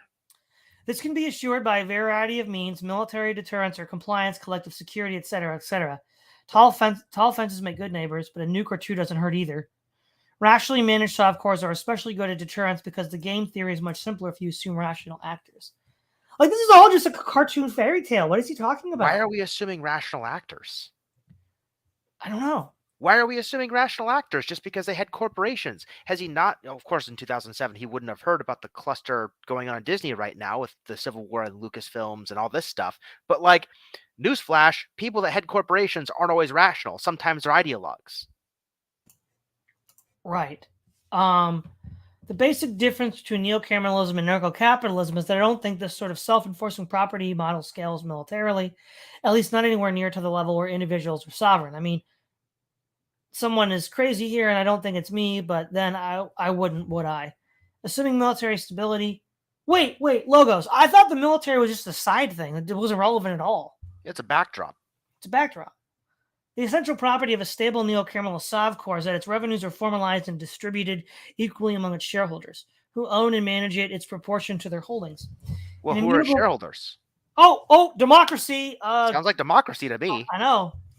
Schrodinger's democracy strikes again. An immutable corporate charter sets the Sovcor's rights and responsibilities and prevents a majority of shareholders from abusing a minority by confiscating their shares. Oh, if you were only that simple, Logos. Yeah, I mean that's what a constitution is supposed to do. It sounds I like he's know. trying to describe the Bill of Rights in corporate speak, and look at how it's not working. And who ensures the corporate definition is immutable? Again, there's no such thing as a self-enforcing law. The ultimate decision algorithm in every dispute is always the what? Always the military, Logos? I have good authority that if there's a popular uprising, that the military is just going to be a backdrop. In the same freaking article, Logos. Fortunately, obeying simple rules is what military men do best. If the shelling point of simple, precise, formal law fails, there's always my favorite gimcrack technical solution: cartographic weapons locks. Oh, I mentioned that, Logos. Cryptographic. That's so stupid. That doesn't exist. You can't do that. In the 21st century, there's no reason every rifle, every bullet can't have one. I mean, isn't that a Second Amendment nightmare? Because who controls the cryptographic weapons locks? State. Yeah. My belief is that, except for the minor matter of taxation, which will go to the law for maximum and stay there, a neocameralist Sovcor's interests are perfectly aligned with the interests of its tenants. Why? We're going to hear. Okay. Specifically, a profitable, efficiently run Sovcor, even in the degenerate and undesirable cases of a single global monopoly, will operate a libertarian government which maintains Pareto optimality. My reasoning is that any Pareto inefficiency represents an uncaptured tax, which affects the Laffer curve but generates zero revenue. Basically, the territory and residents of a Sovcor are its capital, and a well-run corporation, sovereign or otherwise, treats its capital the way Mother Teresa holds a baby bird. Whoa, God. It sounds to me like there's an axiomatic relationship between the Sovcor corporation and its tenants, i.e. the people.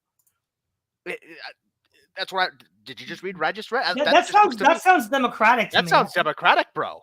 I'm sorry, that sounds democratic. I have good authority that democracies are how we got Stalin and Mustache Man, so I just can't be a neocameralist, Moldbug. Sorry.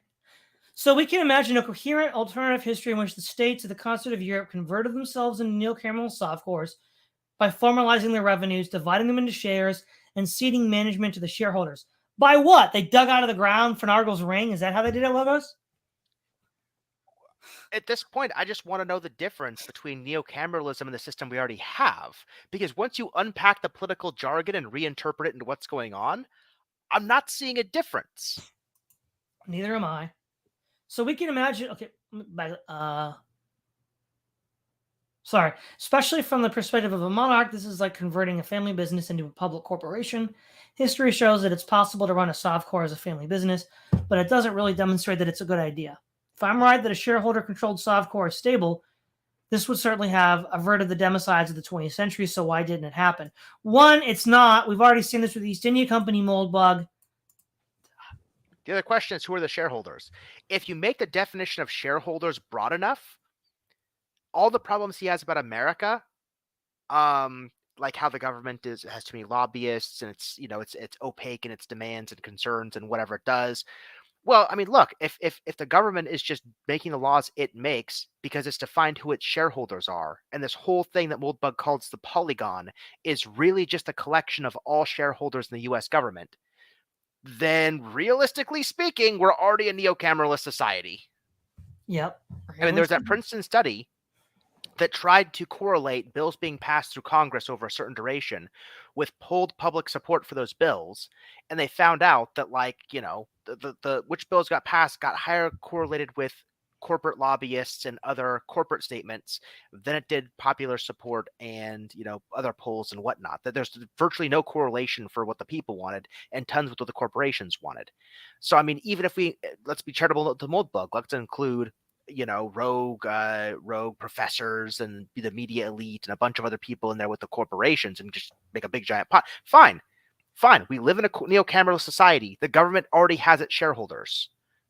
Moldbug can name them. We can name them. Yep. So what changes if we look at things that way? I argue nothing. Well, it's simple. The right people get in power. That's basically it. But of course, Todd, we shouldn't care about who's in charge or why they're in charge. until we True. should, because Moldbug says so. Right. The answer, unfortunately, is that I don't think it was a realistic possibility. The problem is, of course, it's not a realistic possibility that some lunatic schizoid on the internet has a bizarre social theory that is, he's talking about a point 200 years prior to this. Of course, it's not a realistic possibility. Why would they have ever assumed the Kaisers of, Vienna and Berlin and the Tsar of Russia have ever come to this conclusion? Why? Right. The problem is that it's one thing to suggest that an informal business be formalized and another to do it. And it's even harder in a Sovkor. Even if the idea is obvious and available, which in 1815 it clearly was not, there are many cases where it may simply be impossible. No European monarchy was anything like absolute. Definitions, please. The so-called Age of Absolutism is misnamed, as the book behind the link demonstrates elegantly. First, absolute is in any case a pejorative slur. A better word would be coherent. Coherent enterprise can coordinate all of its actions through a single central decision-making process. This does not mean that a coherent Sovkor needs to engage in economic central planning. Second, coherence was not a quality but an aspiration of the old European monarchies, and a distant aspiration at that. Probably the most coherent 18th century Sovkor is the Prussia of Frederick the Great, but to call Prussia absolutely coherent would be stretching the term. The weakness of the French monarchy is demonstrated by the circumstances of its collapse. The same goes, although much later, for the Russians and so on. So the monarchies of old Europe were both informal with no clear equity structure and incoherent with no clear management structure. Well, then why does he freaking appeal to them, Logos? Well, also, look, he just made a new definition of formalism. What is it, our fourth one? What is it now?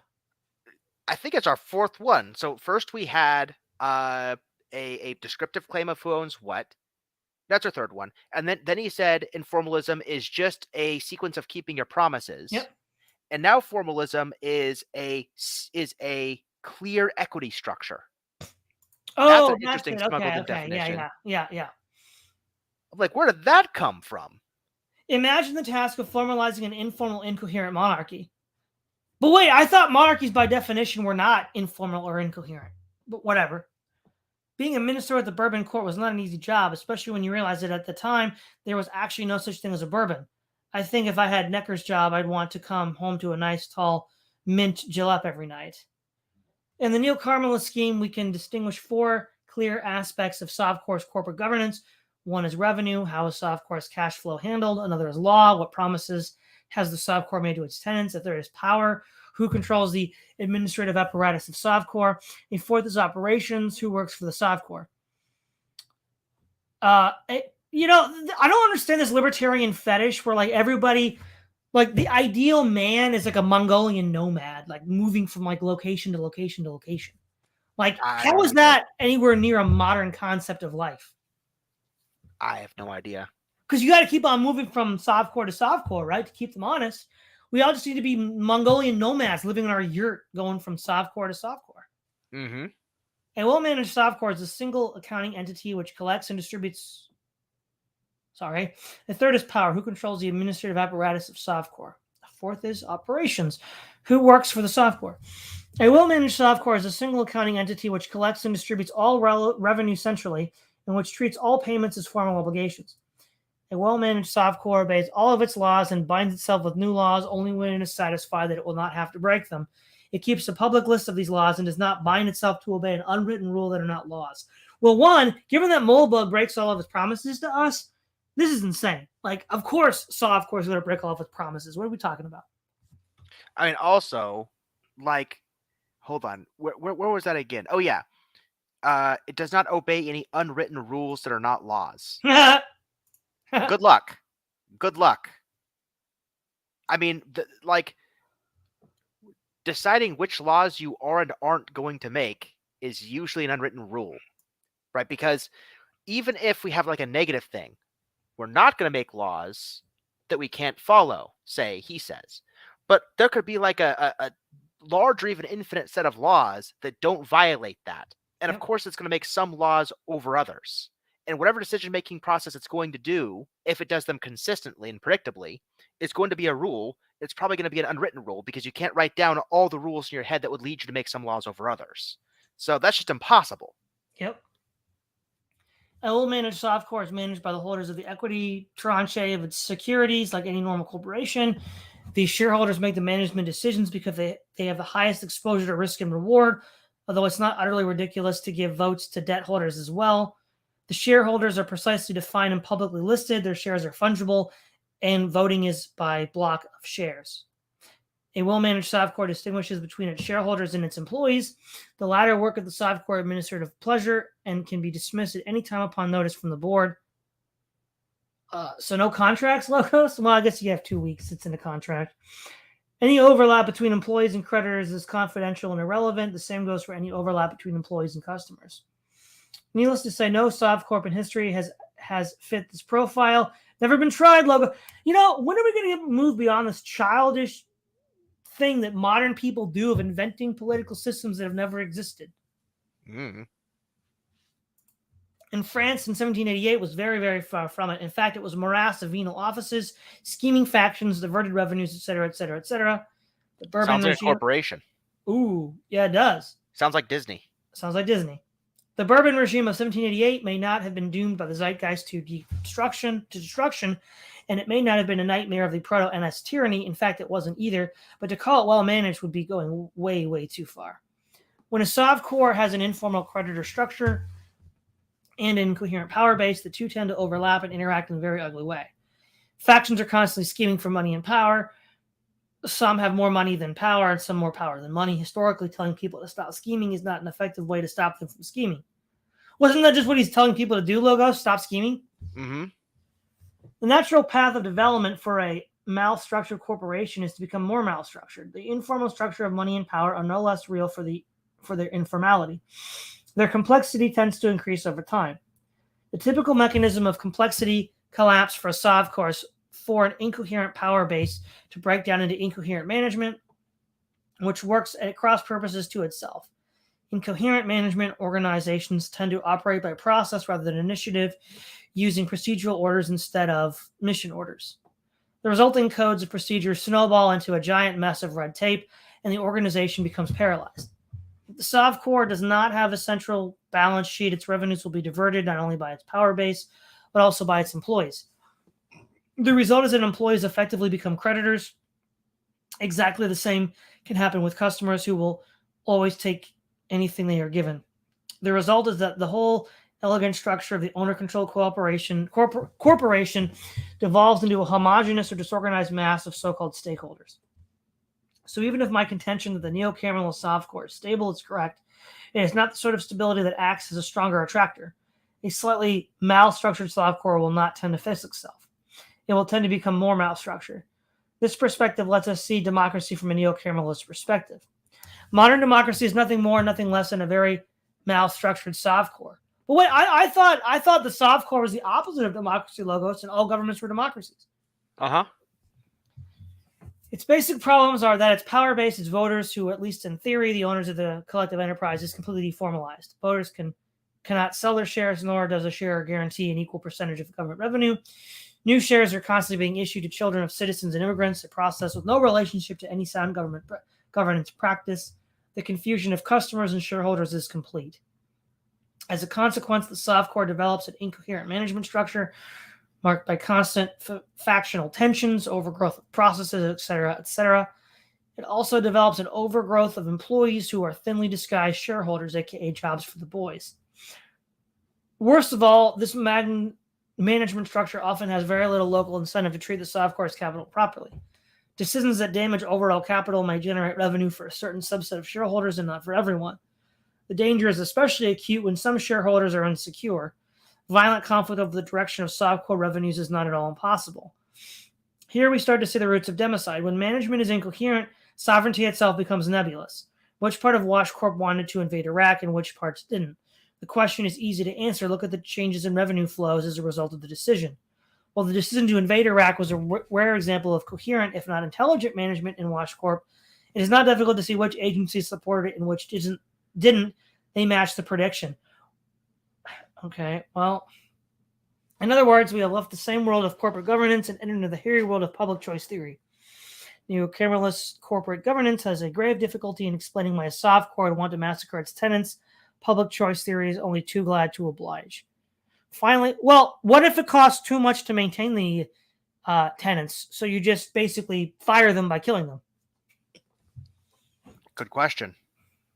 Well, Finally, the other question too is, what if the tenants don't like things and threaten to just move, and there goes your profit base? Oops. No, that wouldn't happen because they try to keep it. Oh, okay.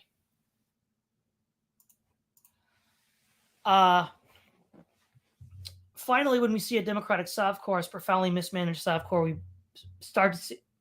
we start to be able to understand why universalism is so darn successful.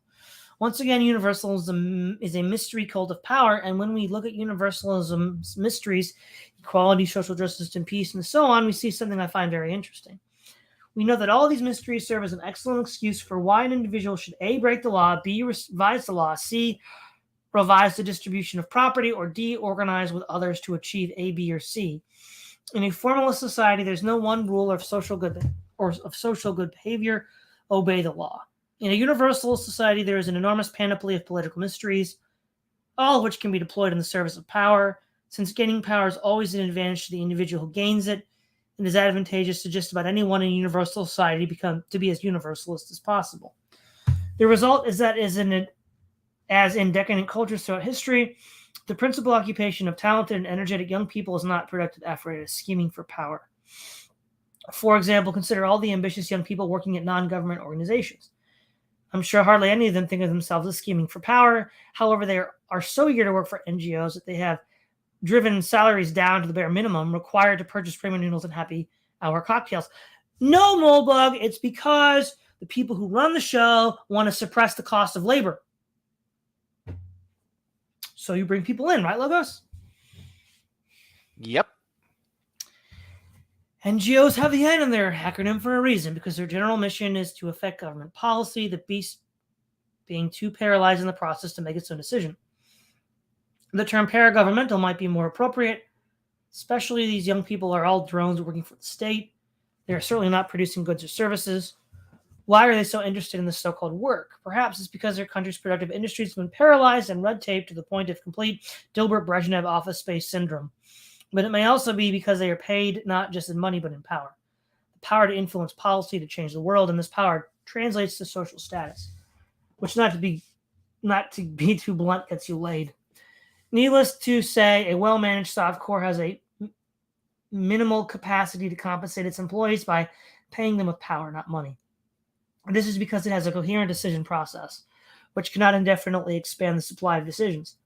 It also maintains Pareto optimality, so it does not intrude on its customers' private decisions. Someone also has to be CEO, or has his or her balls or ovaries will no doubt sink and become plump. But in the neocameralist world, there is a bounded supply of policy, and the bound is small. The natural endpoint of compensation and power is pure camp guard sadism. However, before this point has reached, an infinite number of regulations can be written. No doubt they will be. It gets worse because the obvious question is, in a democracy, why do voters put up with this? After all, at least until democracy reaches its degenerate terminal state, there are always far more tenants who are not employees of softcore than those who are. Surely the mere tenants can react and use their democratic rights to keep the softcore from metastasizing endlessly in the fashion described above. But for some reason they don't, even when they live in a country with a long tradition of ironclad legal guarantee of limited government. Well, that answer is simple. The cost of violent action is more expensive than nonviolent action, and it's in your rational self-interest to exhaust nonviolent action first. And then second of all, a lot of the causes at the national level are so complicated and hard to figure out. Many of these poor plebs don't know what's going on. The other thing as well is that part of the thing holding this illusion together is the view that the U.S. has limited government. Wow, we have a lot of problems. If only we move to the right state, we can get some of the government off our back. If we move to a state that just fights the federal government on certain things, or doesn't comply on certain things, or certainly the government can't do this over each state's rights, whatever, that holds this together. And so, ironically enough, what should keep the neocameralist society in line is what should keep our system in line. The ability for people to vote with their feet, and states are laboratories, and blah blah blah blah blah. It's the same thing. So if that's not working to keep this in line here, I don't understand why it would work any better under neocameralism. Which is the democracy anyhow, so who cares? Yeah. What I want to see really that's really interesting to me is recently James Lindsay and other people have finally started talking about like ESG indices. Um, what would Moldbug say about the possibility of all these neocameralist corporations via their investors? I wonder if there's like a BlackRock, right, that invests in like the neocameralist utopias, and this BlackRock and Moldbug's view could have these ESG indices that all these corporations just follow the social zeitgeist to maintain, so they're in good standing with all their investors. They can maintain their stock prices and so on and so forth. I don't know. Maybe he's written about that recently, but man, that'd be interesting. Yeah, a simple answer is that the smart problem can be solved with the easy approach of vote buying. In other words, the democratic masses can be converted not into employees, but into creditors of the Sovkor. Of course, the creditor relationship should be kept informal. Otherwise, a creditor may just sell her formal negotiable asset, and her vote will not stay bought. Ideally, the Sovkor should provide the creditor not even with money, but with services which can be very easily withdrawn if votes are not forthcoming. This makes a mockery of Pareto optimality, but is great for maintaining continuity of government. However, the question remains unanswered. Men vote not for bread alone, they also vote with their hearts. And the system of democratic government, as described above, is so utterly loathsome that I can't imagine anyone being persuaded to vote for it. Also, neo-hominids have collective social instincts that override their personal interests. Anyone in a modern democracy, while doing his or her little bit to go to the box and support the state, is confident that their fractional management decision is leading the Sovcorp in a direction that will enhance peace, freedom, and prosperity. But if you can convince people that democracy is a cure for democide rather than its cost, you can convince anyone of anything. Historically, democratic voters have made decisions that they thought would lead to peace, freedom, and prosperity, and instead led to war, slavery, and poverty.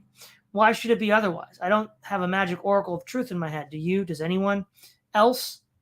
The trouble is that while war, slavery, and poverty are in general bad things, they may well be profitable for some. Now, Logos, that's a very interesting point. Do you think Moldbug is actually going to use that sensibly? Which part? These bad things are profitable for some. Mm-hmm. No, probably not. No, yeah, I know. Almost like Merchant of Death, Logos, huh? Almost like. Almost like the lesson of 1917 was that the American people wanted peace, democracy, but the Merchants of Death wanted to sell weapons to Europe. Huh. Almost like, almost. But if we take those same corporate interests and make them just big enough, they'll become Dindus. Yeah, I know, right? What do you know?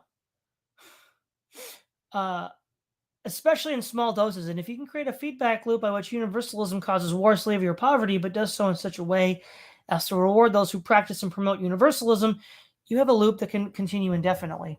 Take, for example, the peace process in Israel and Palestine.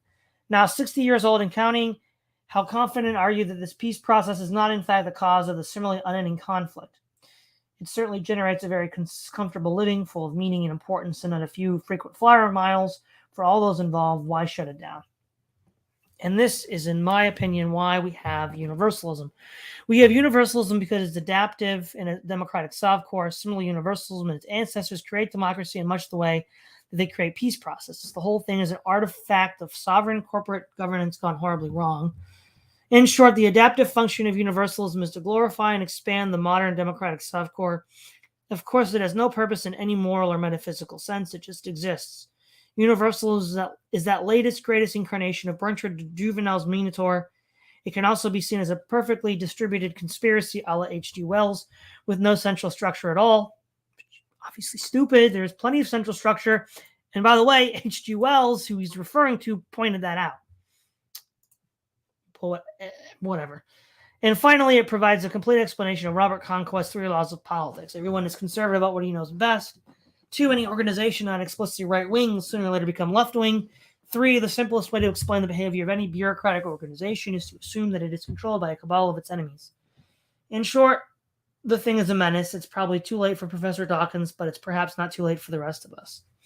All right, Logos, this whole pile of crap is done. What do we have to say about the 7 where's Dawkins? Yeah, it's not clear where Dawkins is in most of this. It's not clear what the adaptive relationship is, except this tenuous link he has with democracy.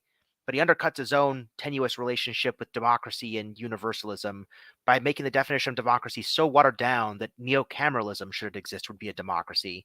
So neocameralism, by transitivity, would also be the cause of its own universalism. I mean, in the same way that consumers can call for boycotts of corporations they don't like, consumers can unionize to boycott neocameralist states they don't like. They can, organize movements. They can do whatever. And so suddenly you're going to have basically voting blocks in these neocameralist sites that are big market shares of the consumer brand. And in the same way that companies now are basically trying to add to their market share. The Mulvaney Delaney or whatever that trans person's name is in Bud Light that's causing all the controversy, right? Bud Light is already drank by a bunch of working class people. They're trying to get more higher class people to drink it. And so they're really pushing the trans thing to try to get this other class of people to make the association with the product. They're trying to control their consumer base. In the same way, these neocameral corporations will control their consumer base. And if people can organize and say, hey, me and this block of people move to your states, be your tenants, and increase your profitability, do what we want you to do, you basically end up right back in the same problems of democracy that Moldbug is already complaining about. None of the corporate structure of any of this solves any of the problems. No, it doesn't. I think to wrap up, there's a few comments from Charlemagne that I think are pertinent to this whole Dawkins arc and to some of the questions we've been asking. I already showed you the one earlier. The reason Moldbug became so popular is, as they said, it depends on where you came in. Moldbug's open letter to an open-minded progressive is meant to target open-minded progressives, people like me. And then he says, a person who comes into Moldbug as a dumb liberal who doesn't know the first thing about philosophy or politics will just be convinced by everything he says.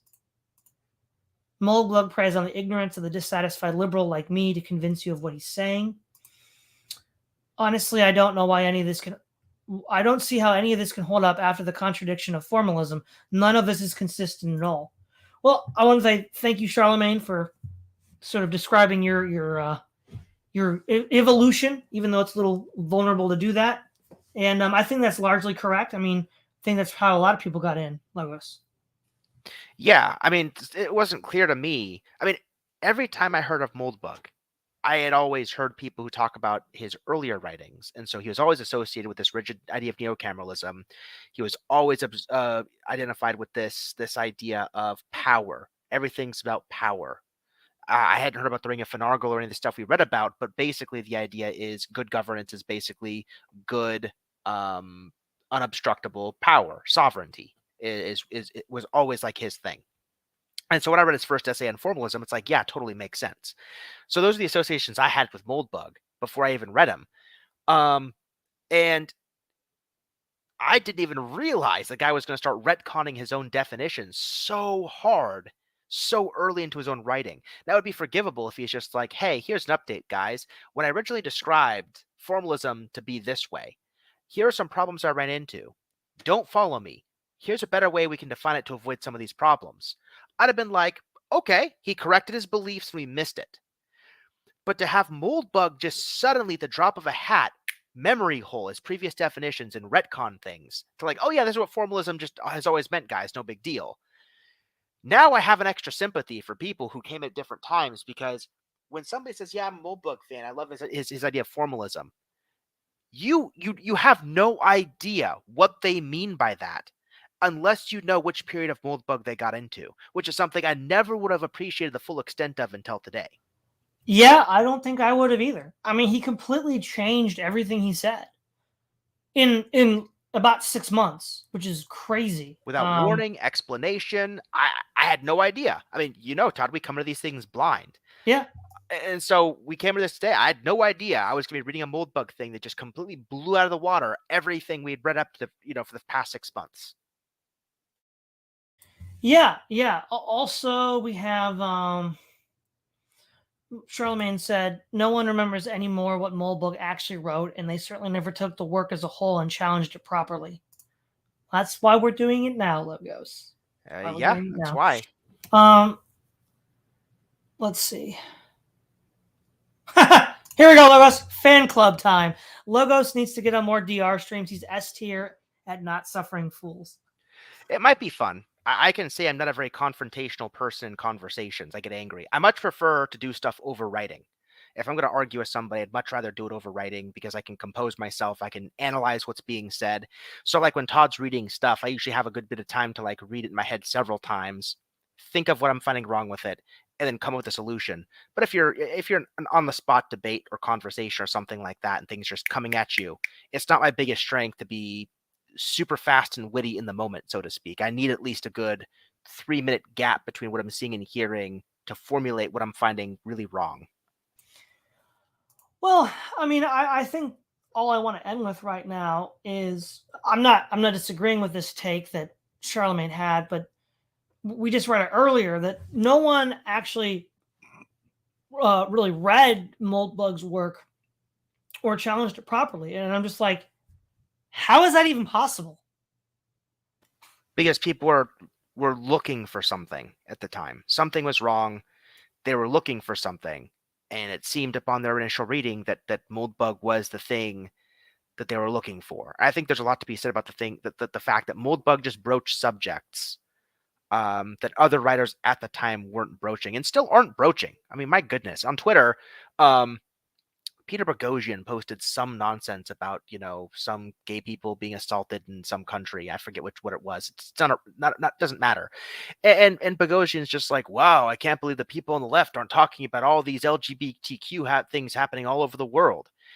And it's just like, oh man, there's a whole new wave of normies going through 2015 all over again. Are we going to see a whole new brand of basically Gen X pundits making the exact same arguments that the Sargon of 2015 made? It's however many years back ago that was. Mm-hmm. We're just doomed to see this whole thing repeat until it collapses. It's just awful. Yep. And so for Moldbug to like break that and be ahead of the curve in 2007 in certain respects at least, I'm sure people are like, you know what? Whatever else might be wrong, we're just going to like ride this train because we're tired of hearing the same talking points recycled 5 years later when the next generation of pundits finally get it, but nothing changes. Well, right. But the joke was that NRX just fell apart, right? Like Moldbug disappears in 2016 and all the spin-off organizations gradually just shut the doors. So it was never a thing. Yeah. It was absolutely. It was never a thing. And I mean, I just knew he was a schizoid crackpot from all of the claims he was making, or I heard other people make, and they appealed to him making them. And I'm like, whatever else could be said, this is just crackpot nonsense. And so, but I had no idea that when you took the big dive and started chewing on his work, he would just. Moldbug isn't even coherent enough to refute, right? He's not even wrong. Well, I mean, to say he's wrong about something would mean also to say that he's consistent about what he's saying for a matter of weeks or months. And when you're trying to critique somebody and pin them down, where they can just completely reformalize a definition of a word as if they'd never said it the previous way before. To ask were you wrong then or wrong now is almost beside the point. When it's not, they don't even advertise they've changed their definition. Right. I mean, he's not coherent enough to be wrong. So that's just how bad Moldbug. And by the way, not just Moldbug. That was the entire arc of neo-reaction as I engaged with it over the last, 6 years, 7 years. Yes, you got more experience than I do going into this because I never really engaged with them too much. Insofar as I'd argue with the occasional libertarian that would bring up like neocameralism as opposed to being like an ANCAP. But then I was kind of like insulated from that because I knew all the crazy crap that corporations got away with for so long. And they're like, yeah, let's just run government like a corporation. What could go wrong? And I'm just like, that was so immediately insane to me. I'm like, no, of course not. That's just silly. And then I eventually realized that came from Moldbug, but I never dove into him until now. But it's just like, yeah, there's no way I could have been taken in by it because libertarianism has always just rubbed me wrong. Right. Yeah. And now I mean, again, I know why some people could be drawn into this because now, granted, I wasn't drawn into Moldbug, but 20 years ago, I liked Hoppe, so I can see why people would like that. But when you look at history long enough, you just realize what they're saying just doesn't bear out. And by the time Moldbug became popular enough for me to take notice of, I'm like, this is stupid. It didn't bear out at all. So yeah, just with this, where's Dawkins? Instead of where's Waldo, it's where's Dawkins. But final thoughts, Logos. I gotta make a quick correction. I saw Cyber Ninja Zero in the chat says Logos quote the Moldbug is more correct than the mainstream. I would say in some limited things he was talking about, he was certainly not repeating the same cycle we're seeing decade after decade after decade, where the Republicans are just like leftist hypocrisy and whatever else they're whining about this decade. And so he broke the cycle. Obviously, I'm not saying he's more correct, being taught or ripping him to shreds, but at least he's novel. Let's say this: he's more novel than the mainstream. There are grains of truth to some of the things he's been saying. I think that's the main draw for people. All right. So, guys, we finished off. Dawkins got pwned. The year, I don't know how long it'll take for the 2007 to end. But we're getting closer, guys. We're getting closer. It's Todd Lewis, Praise of Flight Podcast, signing off.